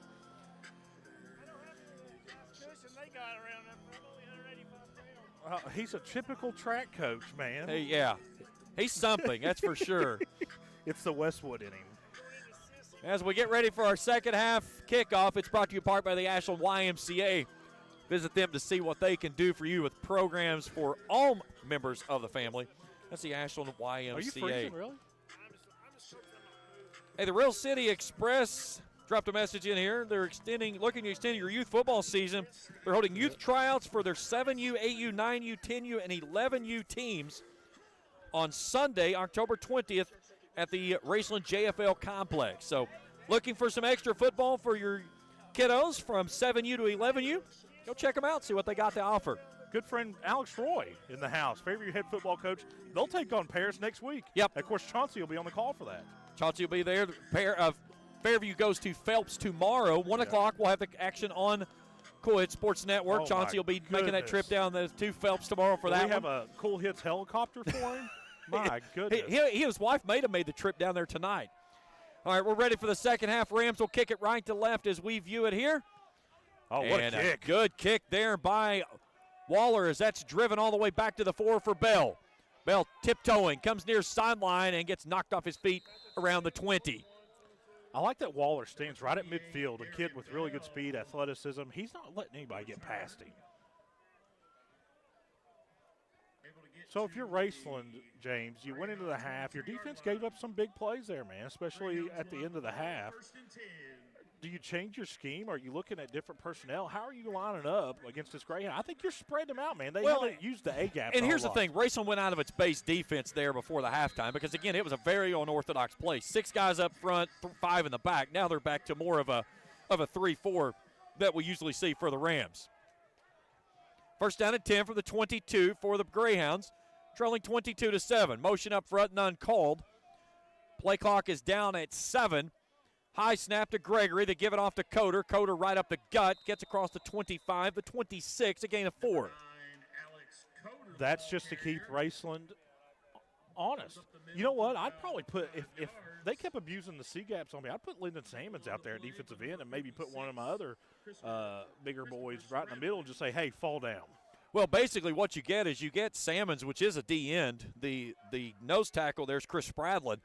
And you've got 2 linebackers, a Marucci and Literal, that walk up on the outside edges. So you basically get a 5-2, the old Bears look. Yes.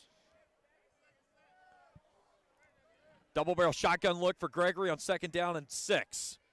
They'll give it off to Coder. He's met in the backfield as Logan Lockwood gets home, and Shannon Marucci drops the big redwood tree. Now, this is unfamiliar territory for Paris. A 3rd and looks like 9. They're going to take him back to the 23 and a loss of 3. It'll be 3rd down and 9. Greyhounds 3 of 6 on 3rd down conversions this evening. They'll need the 32 to move the sticks. I think you have to throw. I don't think you can play we're going to go for it on 4th down handoff stuff. I think you have to throw it here. Nickelback of Landon Goodall on the field now as well. Webb being shadowed by Austin McKee on the near sideline. He's already got 1 interception here tonight. Greyhounds taking a lot of time. Play clock's at 12. Play action. Pressure coming up the middle. Trying to come near side. Webb's got inside protection, and he can't get there, though. He had him. Had him and just missed him as he tried to get inside leverage on Austin McKee. And the pass falls incomplete. And a 3 and out for the Greyhounds here to start the second half. Yeah, McKee knows he got turned around just a little bit. That was just a deep post route, man. And the pass just sailed a little bit. If it was on target, it was a touchdown. Yeah, because he had inside leverage and he was in stride. So now, again, let's see what Dexter Leverett can do, as this was almost about the same positioning when he kicked it the other way back in the first half, in which Arnett ran underneath it and gave Raceland a short field. Yeah, and Arnett may consider calling a fair catch here, because last time he got smoked as soon as he got it, essentially. The Greyhounds short of players. They run on one late. They've really had problems lining up. So they get their 11th man out. Snap is back. No rush by the Rams. End over end kick. Arnett fields it on his own 49. Spins near sideline. Gets knocked down by the turf monster. And then a penalty marker comes in off the near sideline around nobody. Did he hold himself? They're going to call this on Austin McKee, but listen, they're going to go back and watch this on film. And McKee was actually punched in the face or swatted in the face mask while he was on his back. I don't know if Paris is sidelines making the calls here or what, because every time they say something, here comes a flag. I'm just calling how I see it. They'll get it out to the 50. Terrible. And then pathetic. They'll put 10 yards on the back side of that against the Rams. 10-12 to go here in the 3rd frame. Rams leading at 22-7. At a first down and 10 for Waller and his crew from his own 40. Waller rolling out. Gets this one out to Marucci. Marucci with a lot of steam out ahead. He's across midfield. And a nice pitch and catch for the 7th time today in 7 attempts. Waller's pass complete to Marucci. Takes it across the Greyhounds side of things down to their 47-yard line on a gain of 13 and a Ram Pharmacy first down. You're Raceland. You just got to put a couple more scores up on the board and get out of here. 100%. 2 receivers wide left, 1 to the right with a tight end. The take to give, a little stutter step in the hole. That's Landon Bloss, and Bloss pushes down to the 42 on a gain of 5, second down and 5. Anytime you can pick up 5 yards on first down, it just opens up so much of what you can do in the playbook. Looks like we maybe got Greyhounds shaken up a little bit there. And we got a player that's, again, holding his face. So an injury timeout by Paris. Man, he's in bad pain, too. That's Demetrius Griffin. He can't see. So now let's see what's going on here. For over 100 years, Paris City Schools and The Paris coach kind of wants an explanation from their. Yeah, Taekwon Rice is out there kind of looking for some explanation. This is the second time that a player has kind of been picked in the eyeball area. Secretariat was bringing the Triple Crown home to Claiborne. Harris High School was bringing home its first state football championship. Again, look at crossing the bottom of your screen. The National YMCA scoreboard ticker. East Carter leads Lewis County 35-6 in Vanceburg. Senior night for the Lions up there tonight. And I'm sure that Coach Tim Champlin has pulled his starters. I'm almost for certain because he's on next week the same as multiple area teams. Well, and I was told, too, that basically it has been a running clock from the opening snap. Waller rolling out right, eyes downfield, tries to throw it into a tight window, and he does as he fires it into double coverage, and it's caught in front of the Rams bench by Parker Eisen. Flag right in the middle of the field, James. This may be a man downfield. Holding. Yep, holding on Raceland. Yeah, well, we didn't see it either way. I'm not saying there wasn't holding. We just didn't see it. So they're going to put it 10 back. So that'll negate. That'll negate a first down and put it back to the Rams' 48-yard line. So the Rams tonight, 6 penalties for 65 yards. They're averaging 6.5 a game for 45 on the season. Yeah, so right above the Greyhounds logo at midfield, far side hash mark, line directly up with a full moon overhead. Double barrel shotgun look for Waller. The handoff to Marucci. Marucci finds a gap, dragging a man across the 50 down to the 45. He'll get the 44-yard line as Shane Bowling was hanging on for dear life. And he'll bring up third down for the Rams. Shane the Pain fell the pain on that one. Yeah, Marucci just lowered his shoulder and said, I'm going north-south, and you may go east or west. Third down and 7 for the Rams from the Greyhounds 44. Bubble screen out to Eisen. Eisen makes the grab, and he gets upended on the far sideline into his bench, shy of the 40. It'll be fourth down coming up. And if you're Raceland, you're going to go for this. This is, you got it in no man's land. You don't want to punt it. It's going to be a fourth and a very long 4. They're going to put him at the 41, just shy of the 40. So it will be fourth down and 4. Raceland 2 of 2 on fourth down conversions tonight, leading 22-7. They're going to try to get them off sides here. Clock rested with 8:06 to go here in the third frame. You kind of, and I hate to be this way, but you kind of wonder if they convert, does a flag come? I mean, if that's just been the tendency. I don't care. I'll say it. It's what it is. 2 receivers to the right. Now they're going to move Arnett from the right to the left. So Arnett and Reister on the wide side left now. An H-back of Landon Bloss. Play action Waller. Dumps it off to Marucci. Marucci slips a tackle, cuts back in the middle of the field. Marucci makes an individual move and moves the sticks, and a first down for the Rams. James, that looked like a really bad thing about a second and a half into that play. There was about 4 or 5 Greyhounds in the backfield. Down to the 35 and a Ram Pharmacy first down, the 13th of the ball game for the Rams, who averaged over 15 a game. A gutsy fourth down play call right there. What? Marucci will get a quick breakage to the sideline to grab some water. So now Landon Bloss with Lyndon Salmons as the H-back on a fresh set of downs for the Rams. The high snap to Bloss. Bloss gets pinballed as he rolls off across the 35 to the 34. Initial contact there was Preston Cowan.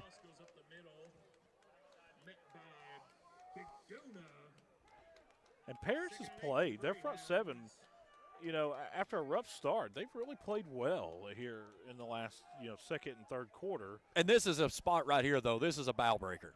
Raceland punches it in here for 7 more. It's pretty much out of reach. It's out of reach, but if you're Raceland, you want to make it a statement drive right here. There was no mistake about it. Waller wants to throw. Going for a deep man. What a catch by Jonah Arnett as he goes up with the fingertips at the 20 and holds it in. A Ram Pharmacy first down. That's a play that should be on the highlight reel later tonight. Oh, yeah. Full extension. Double that was arm. just a straight go route as he gets it down to the 18. A gain of 16 on the pitch and catch. First down and 10 for the Rams inside the orange zone.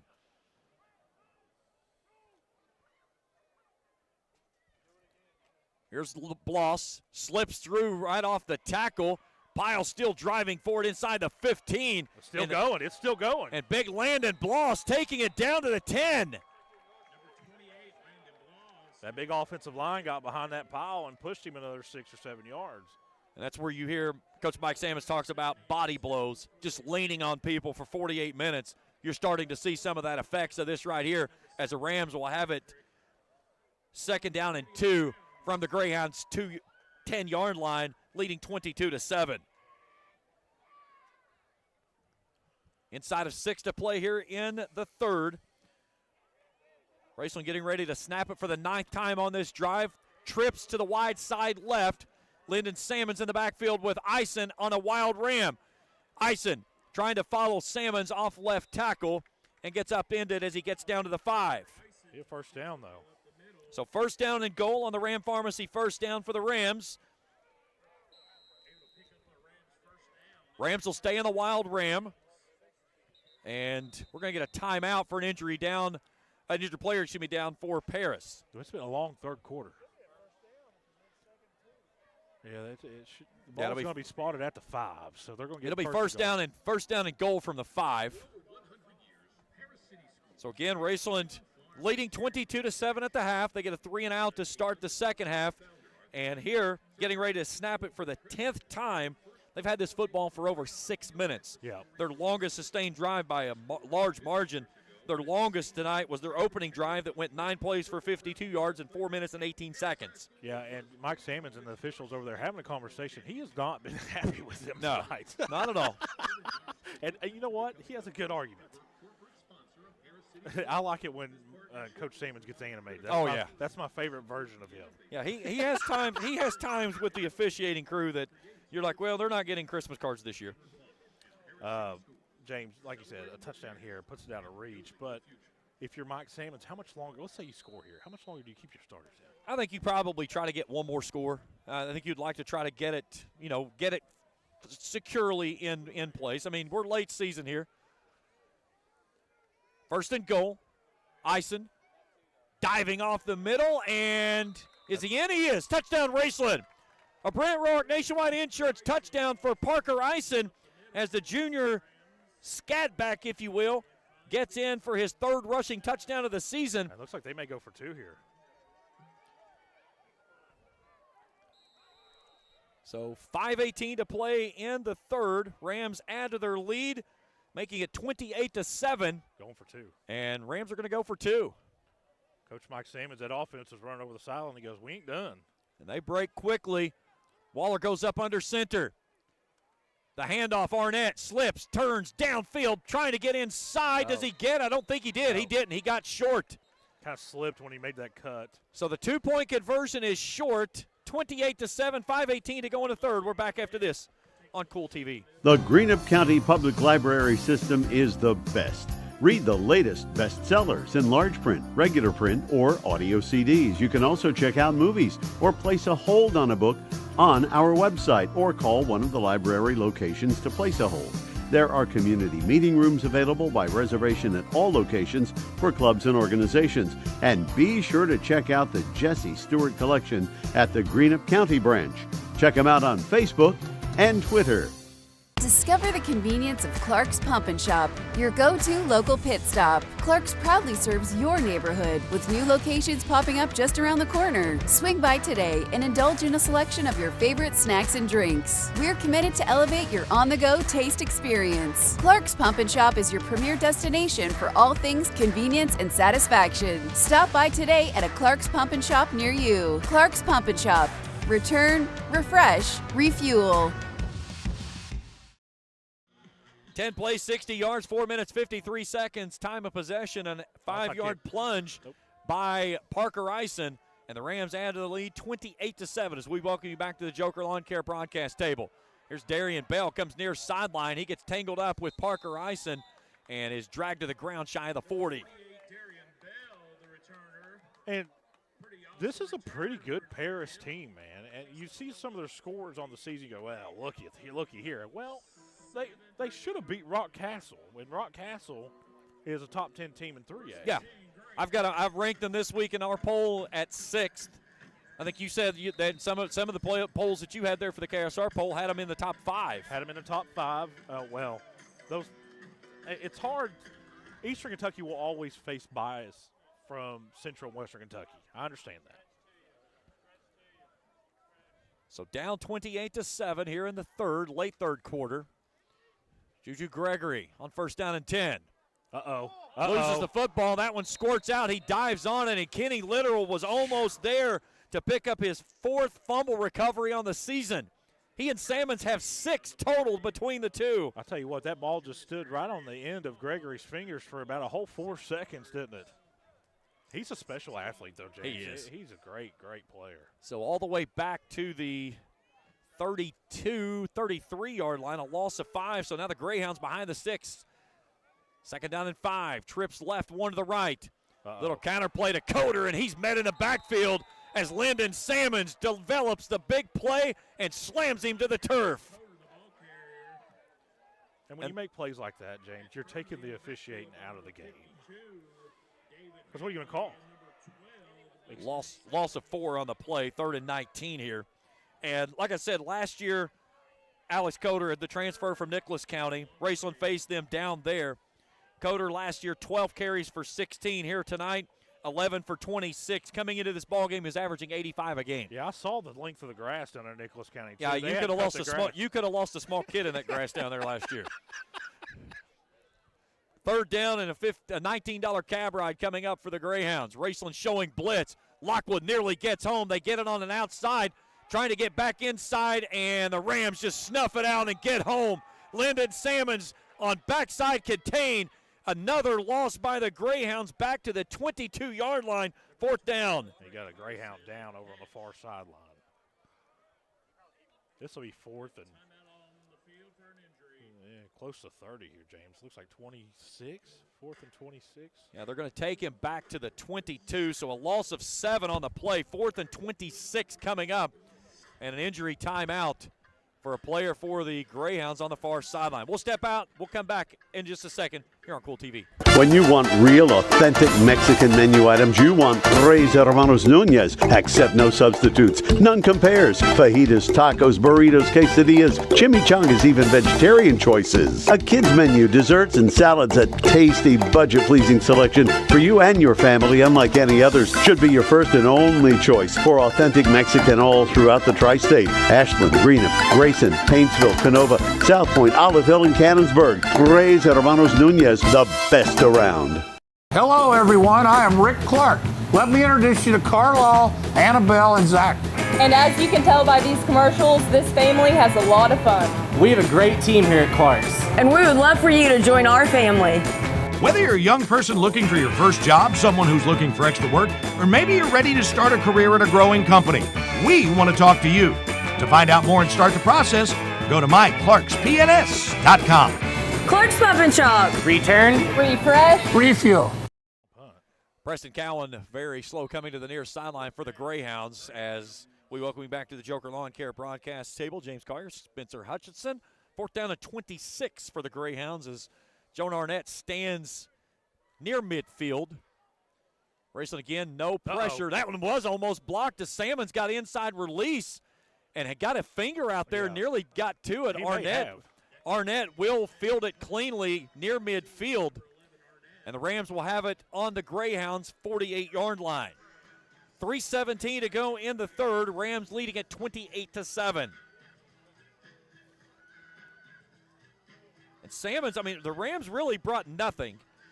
Yeah, and he went Salmons nearly got to the ball on his own. Yeah, very quietly and at the very last moment. And that's such Lyndon Salmons, by the way. Well, I think the Paris that's their, third or fourth punt. Raceland hadn't even tried anything, and Lyndon Salmons all of a sudden said, you know what, I'm going to test your punt blocking skills, and he almost blocked it. So the Rams come out 1st down and 10 near midfield on the Greyhounds' 48-yard line, far side hash mark. Waller wants to throw, airing it out. He's going down near sideline. Arnett comes back and makes the catch, and it comes out at the end. Good. Where's the penalty marker for that? Yeah, I think that was good play, really. Okay, so we get a player that stands up, pulls his pocket or his shirt up like he's garnishing the weapon, right in front of the official, and no call. I didn't see that. Yes, he stood up, pulled his jersey up, displayed his belt area, and no whistle. Yeah, that's not good. No, you cannot do that. I don't care whose side that's on. That's awful. Nah, that's not a good look. That was Brandon Santiago. So the pass falls incomplete. I was second talking down. about the play. I thought it was a really good pass breakup. Yeah, he made a great play on it. First incompletion tonight by Waller. Here's Marucci. He gets sandwiched in the hole. As 3 players leading the surge there was the big man up front, Brian Martin. It's going to be 3rd down and long coming up for the Rams. Yeah, like I said, if you're Raceland, you put a score on the board here, you pull your starters. They're going to give him a gain of 1 on the play. So 3rd down and 9. Waller tonight, 10 of 11 for 130 yards. He was going for the home run ball there to Arnett. Yeah, and I think I'd do it again. Why not? Trips wide to the left. 4 hats across the line for the Greyhounds. Waller calls his own number and is going to be spun across the 40 and down near the marker to gain. It's going to be 4th down and maybe about 1. So down to the 39 and a gain of 8. It'll be 4th down and 1 for the Rams, and the offense will stay on the field. Well, I don't think there's been one play tonight where Raceland's been stopped in the backfield. Raceland's 3 of 3 on 4th down conversions tonight. Waller's going to go up under center in that T formation, and Waller will take off himself, but before he does, Raceland will burn a timeout. Well, it's a good thing because I don't think he made it. Depending on the spot, it was going to be very close, and Mike Salmons burns the timeout. Waller gets absolutely driven to the ground. Timeout, Raceland. So the Rams burn their first timeout of the half with 1:56 to play here in quarter number 3, leading 28-7. Strange things happen when we leave town. Look at West Carter, man. I know.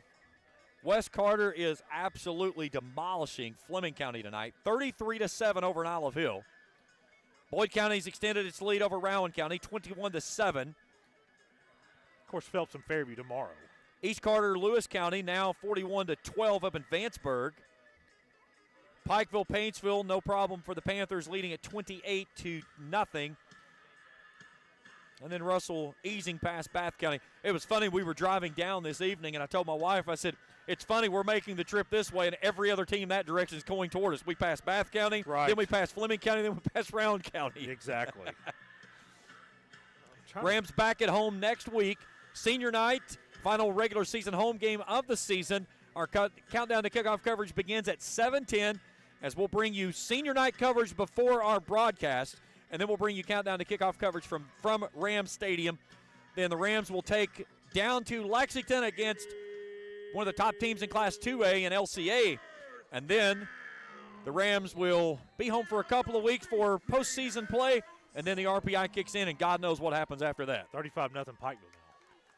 4th down and a short 2. You got it. And Arnett takes the handoff. And, man, he has become a weapon in this rushing attack for the Rams.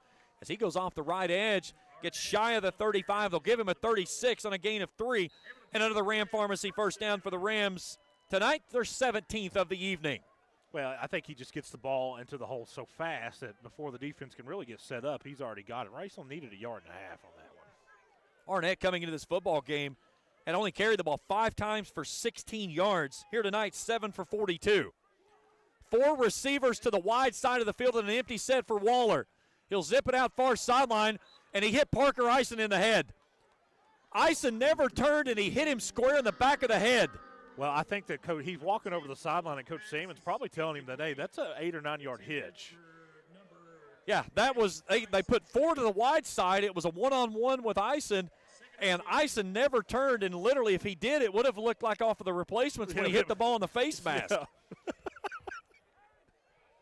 So 2nd down and 10, only the second incompletion for Waller tonight.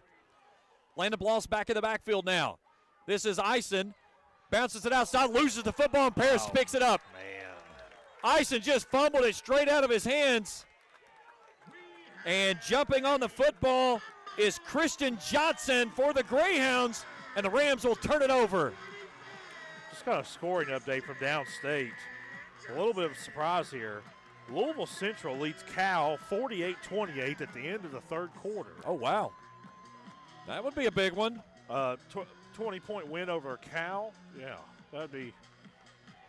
that's surprising. That makes Belfry feel really good. So a big turnover for the Greyhounds, the first of the ball game for the Rams. So they'll take over on their own 36 with 1:21 to go here in quarter number 3.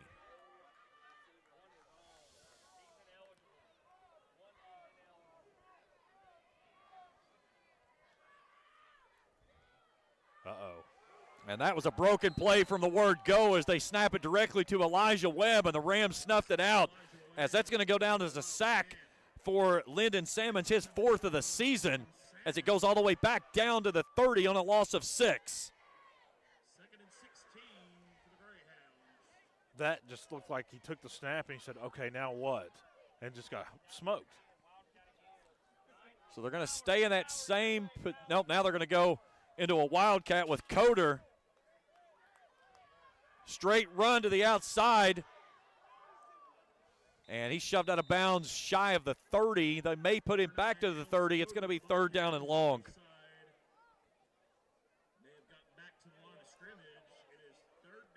And they're going to move him back to the 29 on a loss of 1, so make it 3rd down and 17. I mean, you got to look at Paris's yardage here in the 3rd quarter. It has to be in the negative. It is. It was 93 at halftime. It's at 83 now. They're minus 10 in the second half. And I bet Mike Salmons tore his team apart. They do not have to snap this football if they don't want to. They can go to the 4th quarter. They are lined up to go for it, but have not made any indications they're going to snap it. They will right at zeros. Blitz coming off the edge, near sideline. It was nearly picked off. Kenny Literal had to move. He was there. It was well defended by Austin McKee. They were looking for Elijah Webb on the outside, but Kenny Literal, the senior linebacker, was nearly there. He deflects it down. The clocks go to 0, and we head to quarter number 4. Raceland leads at 28-7. It'll be 4th and 17 on a punt coming up for the Greyhounds when we return to Paris after this on Kool TV. Primary Plus is celebrating 40 years of its mission of quality, advanced, affordable health care. With over 11 primary care locations throughout the region, Primary Plus believes in our communities and our patients. The Primary Plus name means primary care plus so much more. Offering extended services such as women's health, pediatrics, dental, counseling, diabetes management, infusion services, and on-site pharmacy that offers free delivery. Primary Plus believes in connecting health care for you and your family and is always welcoming new patients. Learn more at primaryplus.net. At Papa John's, get an extra large New York style one-topping pizza for only $10.99. Hand stretch, mouth watering, get that ooey gooey cheese. 8 extra large slices, hold it and fold it. It's an extra large, bigger is better, more for your money New York style pizza. Better ingredients, better pizza, better get you some cheesy, saucy, tossy Papa John's. Get an extra large New York style one-topping pizza for only $10.99. Papa John's. Back at the Joker Lawn Care broadcast table, James Collier, Spencer Hutchinson, happy to have you along with us here tonight. 4th and 17, and good punt. Best punt of the night for the Greyhounds as come on. Drives back Jonah Arnett inside his own 45. He'll take the fair catch signal and take it at the 42.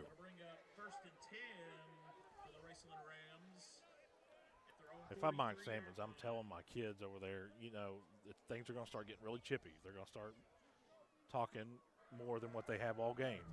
Do not feed into it. Well, it's just something here. You've got to take care of you. You got to be smart, take care of what you need to do. And I think, again, this is a series that you go down, you find points, and that's probably the night for your offensive guys. Your starters come off, and I was you going roll to some. say, James, I would throw a bomb here just to see right here. Yeah, they'll go empty set. Waller right in between the hash marks, and everybody moved but the center. That one was on the center, Carson Bowden. Well, maybe he had the right snap and everybody else had the wrong one. It could have been. That's his story anyways. Yeah, I'll ask him in class on Monday. So 1st and 15 now as they go behind the sticks. Raceland tonight has been flagged 7 times. Waller gets free, rolling out left, cuts back up the hash marks. Good play. And will pick up something out of nothing after what looked like a play that was dead to rights. And he's going to get the 41 and a gain of 4, 2nd down and 11. Of course, Bowden is in my fantasy football league I'm in with the boys. And the week I played him, I changed my name to Pikeville, and I ended up beating him pretty good. So I don't know if that was just luck or just luck. He just saw the name. 2nd down and 11. They'll zip this one out quickly to Bryson Rousey on the bubble screen on the far sideline. Gets out near midfield before he's pushed down into the Rams bench. It'll be 3rd down. Raceland could really hit a different gear if Rousey is able to incorporate himself just a little bit. I know he was hurt majority of the year. I know he sit out a lot of games, but when the more familiar he gets with this offense, the more touches he gets, that changes the way teams have to prepare. Well, and the other thing I think, too, when he came back, that was the same timing when they made the change at quarterback and went strictly to Waller, and they moved Eisen back out to outside receiver, and that really gave you 2 guys outside as Jonah Arnett with another head of steam across midfield to move the sticks on a Ram Pharmacy 1st down, the 18th of the ballgame. But it gives you 2 true outside threats that you have to take care of. With 11:23 left in the 3rd, John Central has 60 points. Jeez, oh, Pete. They said they scored on 3 plays. So the run by Arnett, he's now leading the Rams tonight with 48 yards on 8 carries. Here's Cam Brewer on his first carry of the night. Gets the edge and then is chased out of bounds after crossing the 40. Come on. Cam Brewer, a little scat back for the Rams. And just a little shifty guy, very compact body size. They're going to say he stepped out back at the 43, so a gain of 3 makes it 2nd down and 7. As we approach 10 minutes to go here in the 4th and final stanza, 10-10 to be exact here.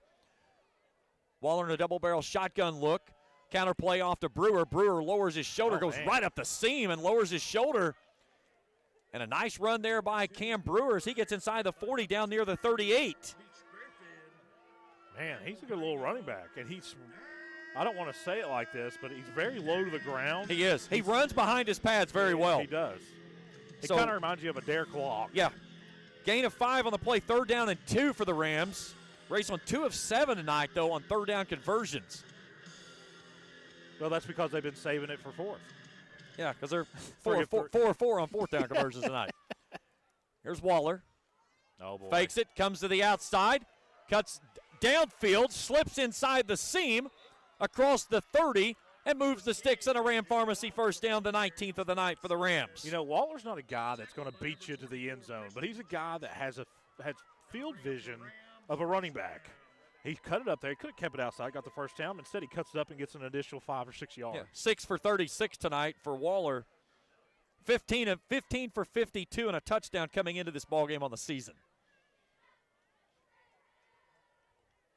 Another efficient night through the air for him. He came in throwing over 73% completion rating. He's 11 of 13 this evening. He'll start at first down and 10, rolling out left. Pressure coming. Reverses back to the right, looking for someone, trying to release, coming near side. That one's picked off. He forced that one, and he did not need to do that. Juju Gregory runs underneath it, and Waller throws his second interception of the season, and the Rams will turn it over deep inside the Greyhound side of things, back near the 15. Yeah, it really wasn't that bad of a throw. He's going off to his right, threw it down the middle of the field, and really good play by Gregory. He came from the middle of the field and made the play. The receiver was open, but I got another scoring update. 28-7 now, Boyd County over Rowan. So Rowan County had it in a tight ball game at the half, and since then, the Lions have been able to kind of open things up a little bit.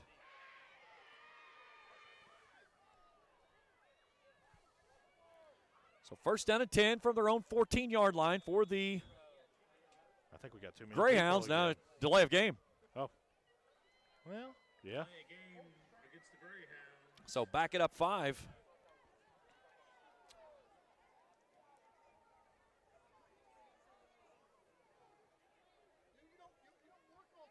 And think about Paris.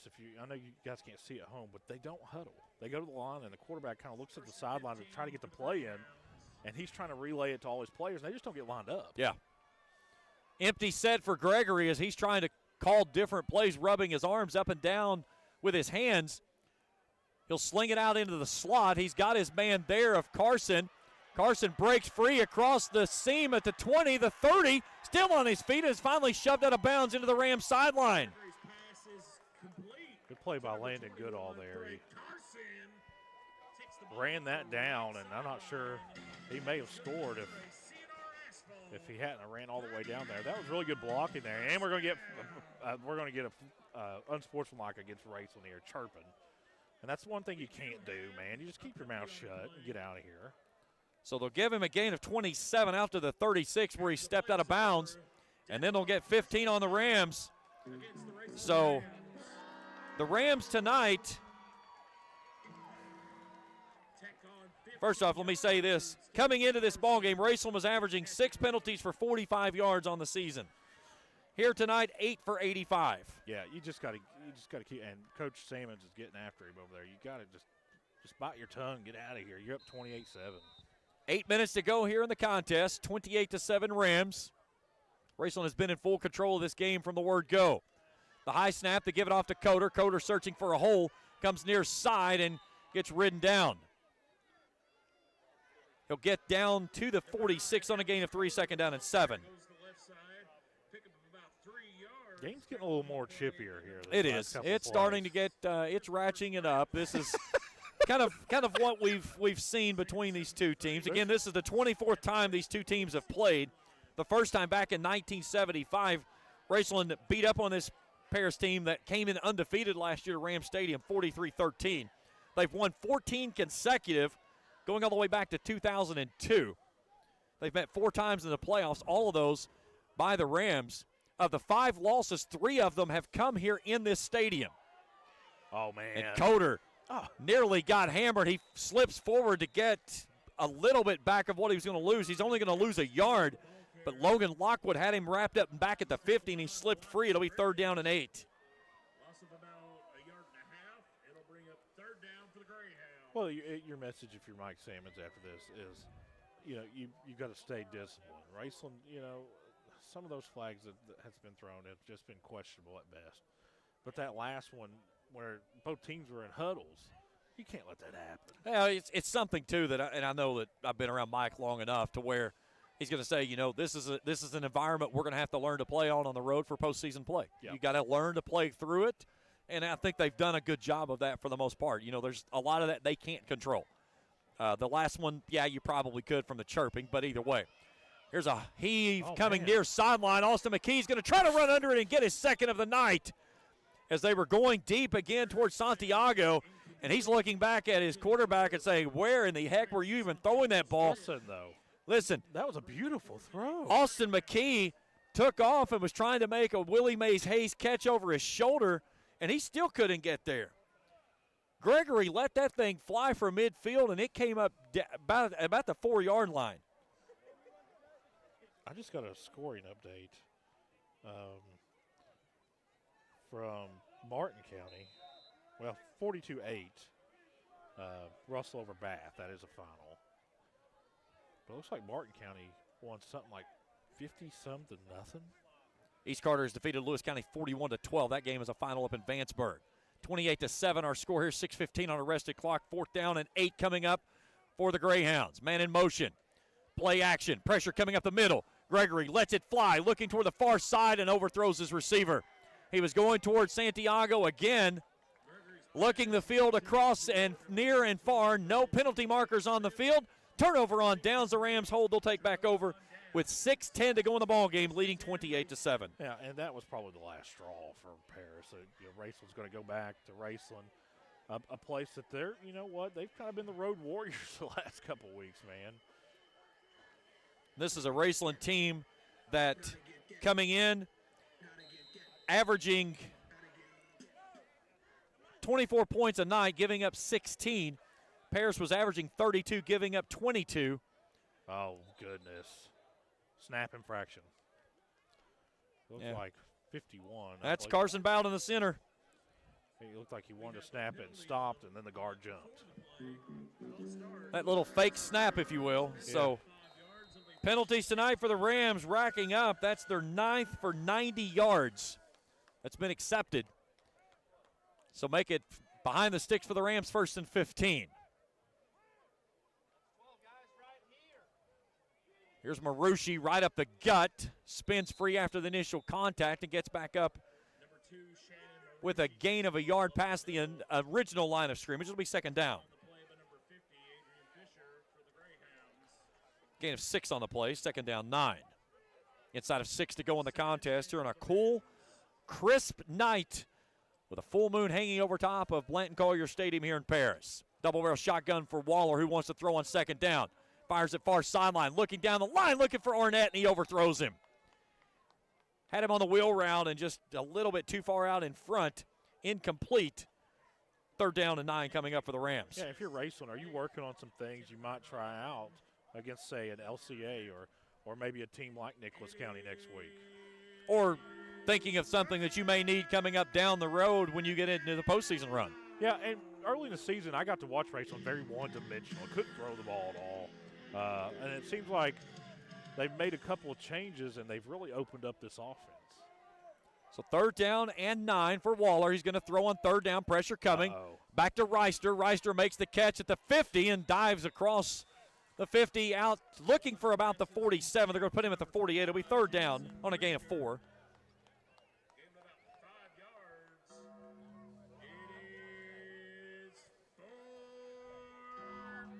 He was going to say 3rd down. Well, the PA announcers, his tone has changed throughout the game. He's lost a little bit of his He has lost his he has just not got the same enthusiasm as he did back in the 1st quarter. So here we go, 4th down and 5 for the Rams. They're 4 of 4 on 4th down conversion tries tonight. From midfield, Waller looking left, wants to throw, goes across the middle. He has his man there, and he dropped it. Oh, boy. He hit Reister in the hands, and he dropped it. And the turnover on downs gives it back to Paris, 4:52 to go in the ball game. Hit him in the worst possible hands a receiver could have it hit him in the hands. Well, you know what? At least you know the play works. Yeah, I mean, it was a perfect play. Had it right where they needed it. Had plenty of distance to gain to get where they needed to go and just couldn't convert. Pikeville now beating up on Paintsville 41-0. Yeah, that's pretty expected, though, man. Paintsville really has not been what they – Paintsville has been terrible about the last 5 years. Yeah, they have really – since Joe Cherico left down there, they have fallen off big time. Yeah, and I think he knew when to get out. Brings it near sideline. Here's Elijah Webb. Webb steps inside, still on his feet, slips a tackle, still driving forward. And a play that should have been dead behind the 50 goes down inside the 40 to the 39 of the Rams and a 1st down. Yeah, terrible tackling there, just terrible.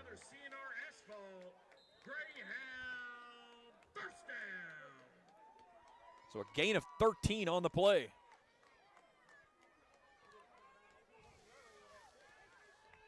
Inside of 4.5 to go in the ball game. Rams leading at 28-7. Trips right, one to the left. Gregory zips this one out, has his man there, and right in the hands of Santiago and falls incomplete. He did a 360 for the ball, even hit the ground. I thought it was going to balance on his helmet. You get one of those balls that hangs up and turns around and falls off in somebody's hands. You got any updates on Johnson Central Greenup? I've not seen anything since 54-22. Let's see. It's still showing half on our scoreboard ticker, brought to you part by the Ashland YMCA. Let's see. Clock resting, 4:15 to play here in this one. Second down and 10.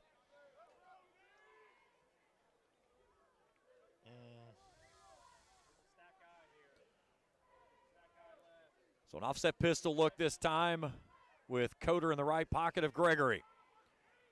Rams blitzing or sending only 4 men. Gregory stepping up, trying to go for the home run ball to Santiago, and it's knocked away by Austin McKee. Good play.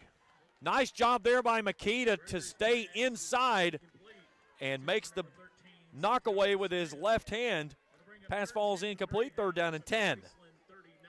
You know, Austin McKee's a senior that has really kind of bide his time. He's come on really good this season, and he's a kid that has kind of taken over that back end for Raceland for somebody that needed a vocal leader on that defensive ends or defensive back position. He's done a great job of it. So are you ready for this Johnson Central score? In just a second, we got 3rd down and 10 coming up on this one, an empty set for Gregory. 3 receivers wide right, play clock's at 13 as they shift the man into the slot of Webb.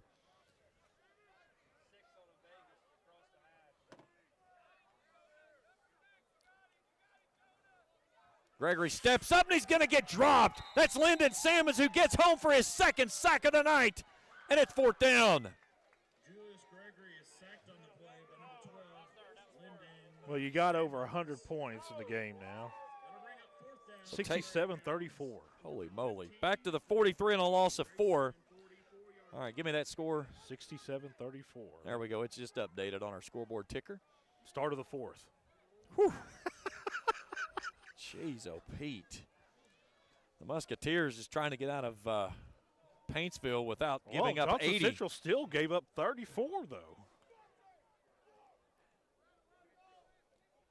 So 4th down and 14 for the Greyhounds, who are 0 for 1 on 4th down tries. That was their last opportunity. Pressure coming up the middle. And Lyndon Salmons is going to get called for the late hit on the quarterback. Well, there's 2 flags. You got one in the middle of the field here. This one's going to go against Bryson Rousey, and it was pass interference for sure. So they've got 2 here to decide up from. Well, both are 15. And both yards. are 15, so it's going to move the sticks, and they're going to take the personal foul. I didn't see the roughing. I was looking downfield.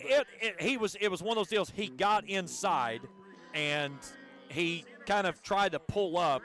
And right as Gregory let go, he came in and made contact. It was one of those, he was going to make contact regardless. Right. But it was just, I mean, it was the right call. Don't get me wrong. Yeah. I'm not arguing with the call. But it was, and Lyndon knew it. As soon as he hit him, he was like, oh, man, I can't believe I just did that. But the momentum of him coming through the way he did, he was almost untouched as he got through the line very quickly. There was no stopping. And the pass interference was warranted. But that's 10 penalties for 105 yards tonight for the Rams. Uncharacteristic. Raceland this season, the most they've been penalized 11 times for 85. That was against Newport Central Catholic up north. Makes sense. So a fresh set of downs to the 28 as Gregory goes under center. Play action, looking right. Now he's flushed from the pocket, and he's driven back inside, and Logan Lockwood's going to get home for the 3rd sack of the night for the Rams. Oh, you got to get out. You got to just get out of it. This is where, if you're, listen, and I'll say this, and I love Raceland, but you got to get your guys out of that pile. You're not over there high-fiving your teammates and stuff. You had 2 guys laying on the field over there, and it could have been easily another, get a player ejected or something. Get your guys up off the field and back on the right side of the ball. Well, the other side of it, though, is that you had a Paris player that comes in that grabbed and threw a Raceland player off the pile. I saw it. So timeout Paris with 3 minutes to go in the ball game.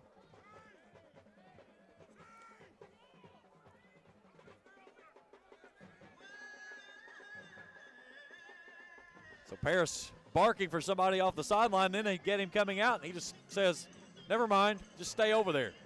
Stay tuned with us after the game. We'll check scoring and stats of this one. See if Coach Salmons can make his way up, if he can find us tonight. That's the other side of being up here. Let me tell you something. The spiral staircase up here is no joke. I was walking over here, and I said, am I about to walk up that thing? Because Morehead State has one, too. Yeah. On the other side. But it's not unoperational. So I'm just like, is this the way up? I didn't know if you. Well, and listen, I got to give credit to my son Nicholas because he provided me with a table up here this evening, and he brought it up that spiral staircase. Now, notice there are no chairs because he knew if I was up here what I would do with the chairs. I'd do what I did with them last time I was up here, throw them off the back. Yeah. Here on the second down and 14 as Bell gets the 30 gets a gain of 2. Tackle on the play by number 26, Max Burton, and number 1, Bryson Rousey. So third down and 12 coming up for the Greyhounds. Inside of 2.5 will go on this snap coming up, as the Raceland Rams are going to pick up their 15th consecutive win over this Paris Greyhounds team, as they'll move on the season to 5-3, and more importantly, 2-0 in district play. Paris is going to even up at 4-4. You need to go back and look on the last time Raceland lost a district game. It's been a while. Here's Gregory. Pressure coming off the edges, and he gets tripped up. That time it's Logan Lockwood that got him. Lockwood picks up his second sack on this series, as they're going to lose 5 on the play, and it's 4th down. I think when it's all said and done, Paris is going to end up with exactly 0 yards, or they're going to be in a negative. I've got Paris in the football game with 114 total yards. They've gone positive here in the second half, but 16 total yards. So they went they went to half of 93. They were at 93. They're at 114 now. So they've gotten less than 25 yards here in the second half. Yeah, and they were they were negative 10 at one point, until that big run that got them over on the far sideline. So here's 4th and 17 for Gregory from an empty set, heaving it to the far sideline. He's got a man wide open on the far sideline. He gets past the defense and hauls it in for 6. What happened over there? As that's Carson who picks it up. He runs past Max Burton, who got burnt like a bad piece of bacon on the far sideline.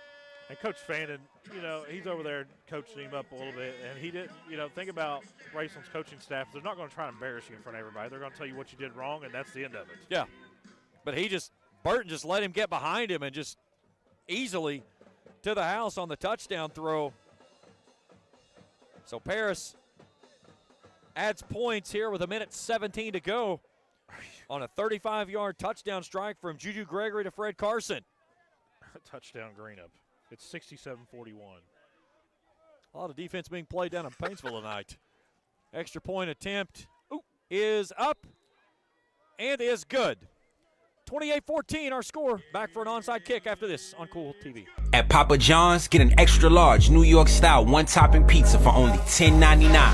Hand stretch, mouth watering, get that ooey gooey cheese. 8 extra large slices, hold it and fold it. It's an extra large, bigger is better, more for your money, New York style pizza. Better ingredients, better pizza, better get you some cheesy, saucy, tossy Papa John's. Get an extra large New York style one-topping pizza for only $10.99. Papa John's. If you're looking for a complete discount pharmacy with old-fashioned service and excellent prices, look no more. Since 1979, Stultz Pharmacy has provided our area with the finest in pharmacy care, 24-hour emergency prescription service, free delivery, and drive-through service for prescriptions. Stultz Pharmacy continues to fill all of your expectations. They carry a nice selection of gift items. For hometown service, see the professionals at Stultz Pharmacy in Greenup. More than you expect from a pharmacy. Stultz Pharmacy. Back at the Joker Lawn Care broadcast table, James Collier, Spencer Hutchinson, 9 plays, 52 yards, 3:47 off the clock for the Greyhounds, and they make it 28-14. And their second onside kick of the ball game coming up here on this attempt, as the Rams will have the hands team out there, and they've got 10 guys between the 50 and 45. They got Parker Eisen standing back on his 30. But they have 10 guys. Essentially the entire defense. Yes. And they're offsides. They're offsides. Yeah. We'll get the flag far side. False start against the Greyhounds. Yeah, that's not a false start. They're just offsides. So back it up 5, and they'll try to re-kick it. Where's P.D. Harris at when you need him?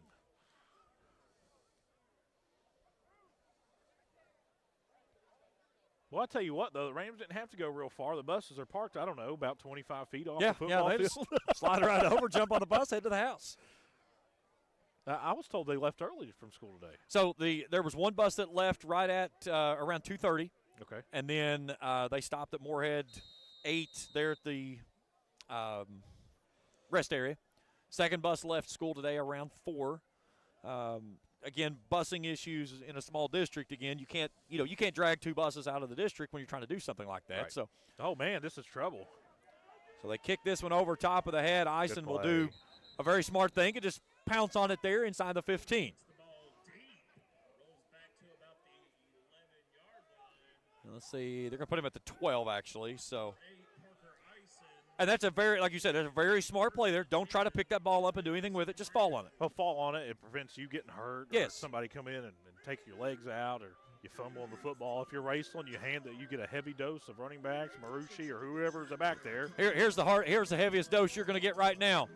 It's 3 knees by Jonah Arnett, or Jacob Waller, excuse me, and this one's over. Well, if Paris doesn't call timeouts. Yeah, well, they've got 2 timeouts. So if they burn them on the first one, then you go run some offense. If they don't,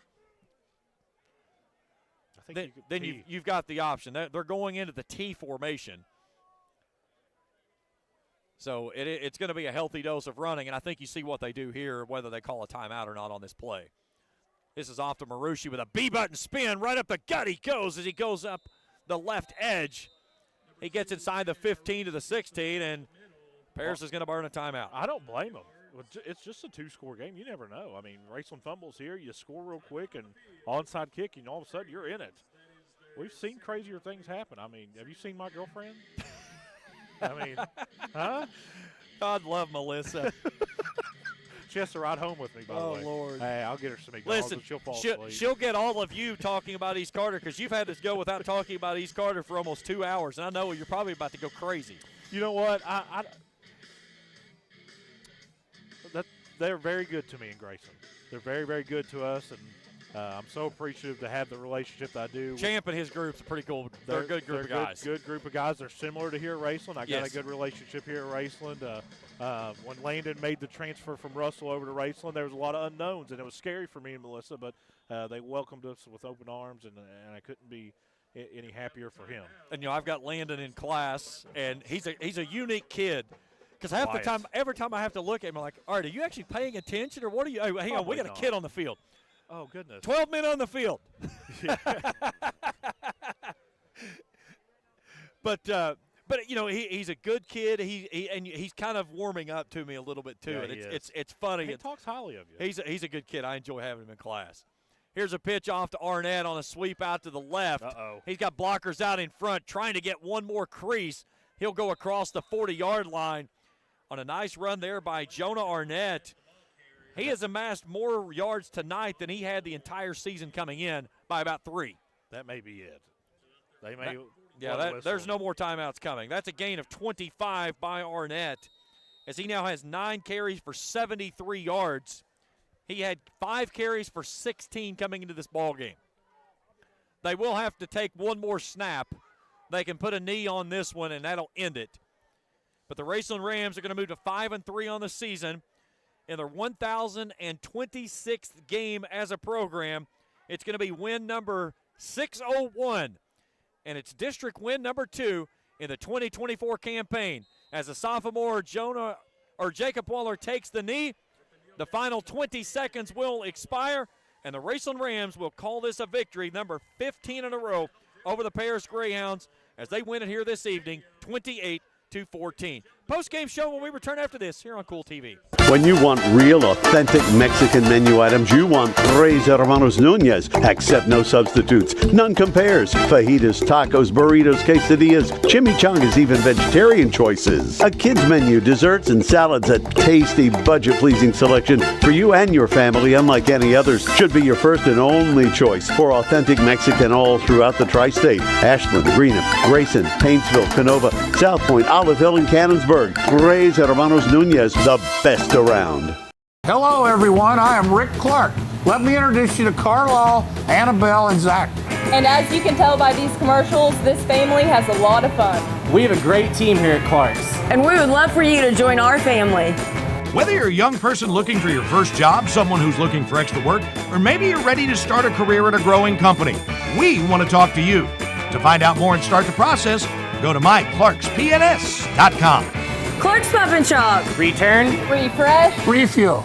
If you're looking for a complete discount pharmacy with old-fashioned service and excellent prices, look no more. Since 1979, Stultz Pharmacy has provided our area with the finest in pharmacy care. 24-hour emergency prescription service, free delivery, and drive-through service for prescriptions. Stultz Pharmacy continues to fill all of your expectations. They carry a nice selection of gift items. For hometown service, see the professionals at Stultz Pharmacy in Greenup. More than you expect from a pharmacy. Stultz Pharmacy.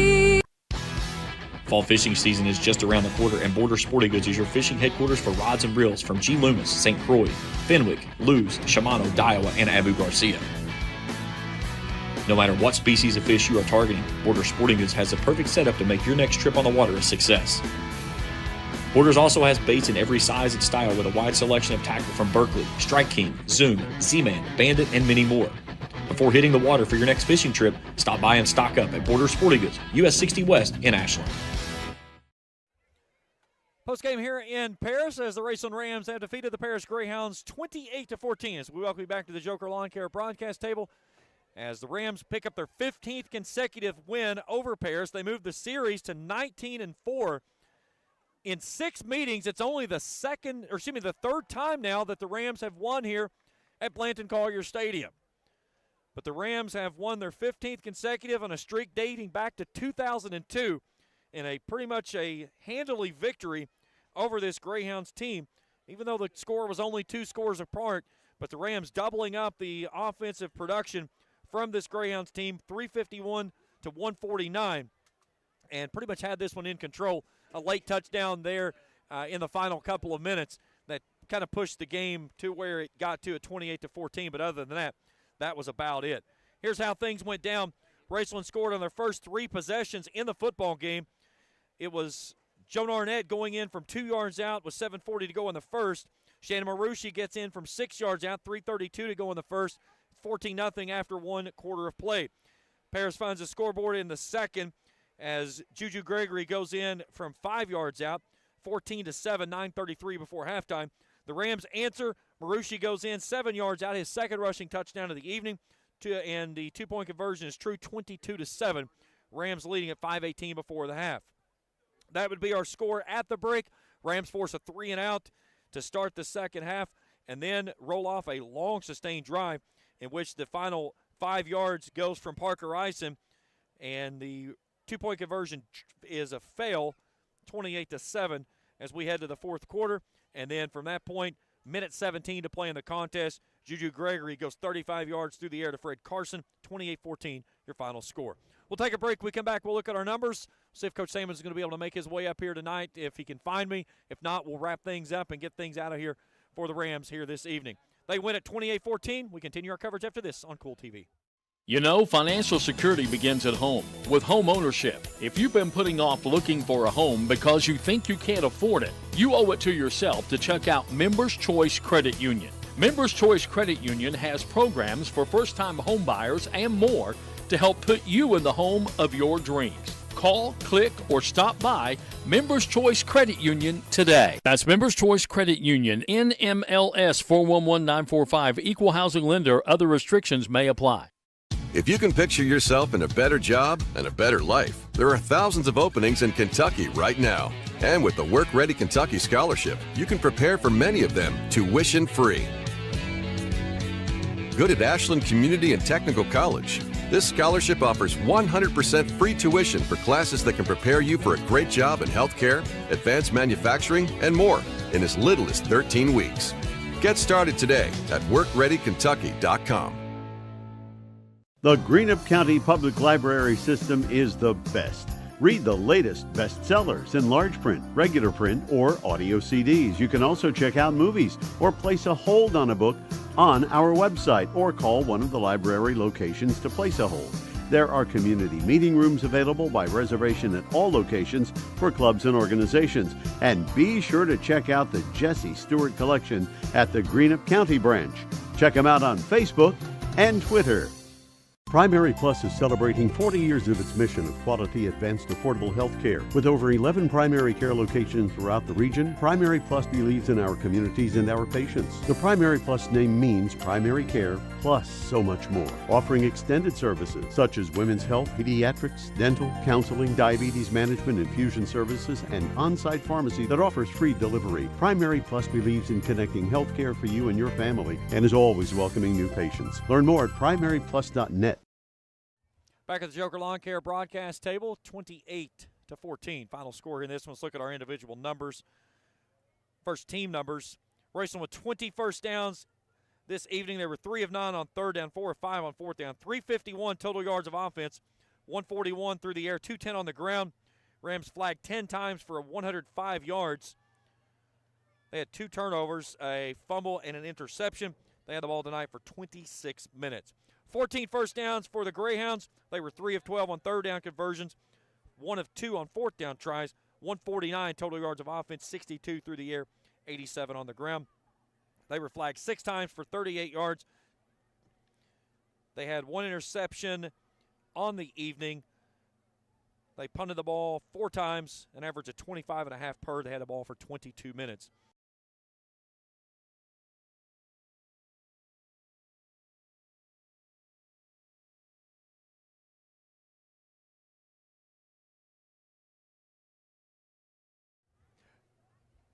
Sorry, we got to unplug for just a second. All good.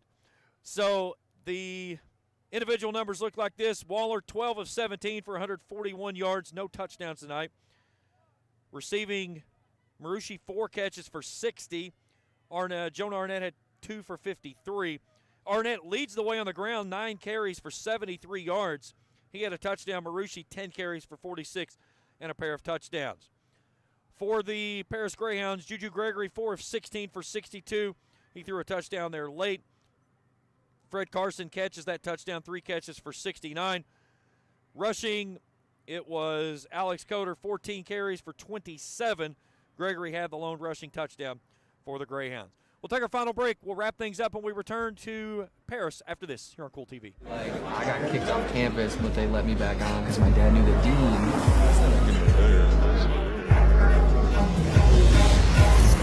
Give me that ooey gooey, crispy, crunchy, mouth watering. Give me that meaty, treaty, zesty, bestie, garlic, saucy. Give me that dippy, doughy, melty, topping, pepperoncini popping. Give me that cheesy, saucy, tossy, Papa John. Give me that boldy, foldy, pepperoni, tantalizing. Give me that choco chippy, sticky, sweetie, hypnotizing. Give me that dippy, drippy, drummy, rippy, Papa wangin'. Give me that cheesy, saucy, tossy, Papa John. Better ingredients, better pizza, better get you some. Now I'm talking about, yeah. If you're looking for a complete discount pharmacy with old-fashioned service and excellent prices, look no more. Since 1979, Stultz Pharmacy has provided our area with the finest in pharmacy care. 24-hour emergency prescription service, free delivery, and drive-through service for prescriptions. Stultz Pharmacy continues to fill all of your expectations. They carry a nice selection of gift items. For hometown service, see the professionals at Stultz Pharmacy in Greenup. More than you expect from a pharmacy. Stultz Pharmacy. Fall fishing season is just around the corner, and Border Sporting Goods is your fishing headquarters for rods and reels from G. Loomis, St. Croix, Fenwick, Lewes, Shimano, Daiwa, and Abu Garcia.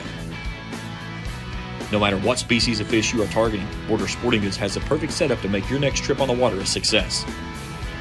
Borders also has baits in every size and style with a wide selection of tackle from Berkley, Strike King, Zoom, Z-Man, Bandit, and many more. Before hitting the water for your next fishing trip, stop by and stock up at Border Sporting Goods, US 60 West in Ashland.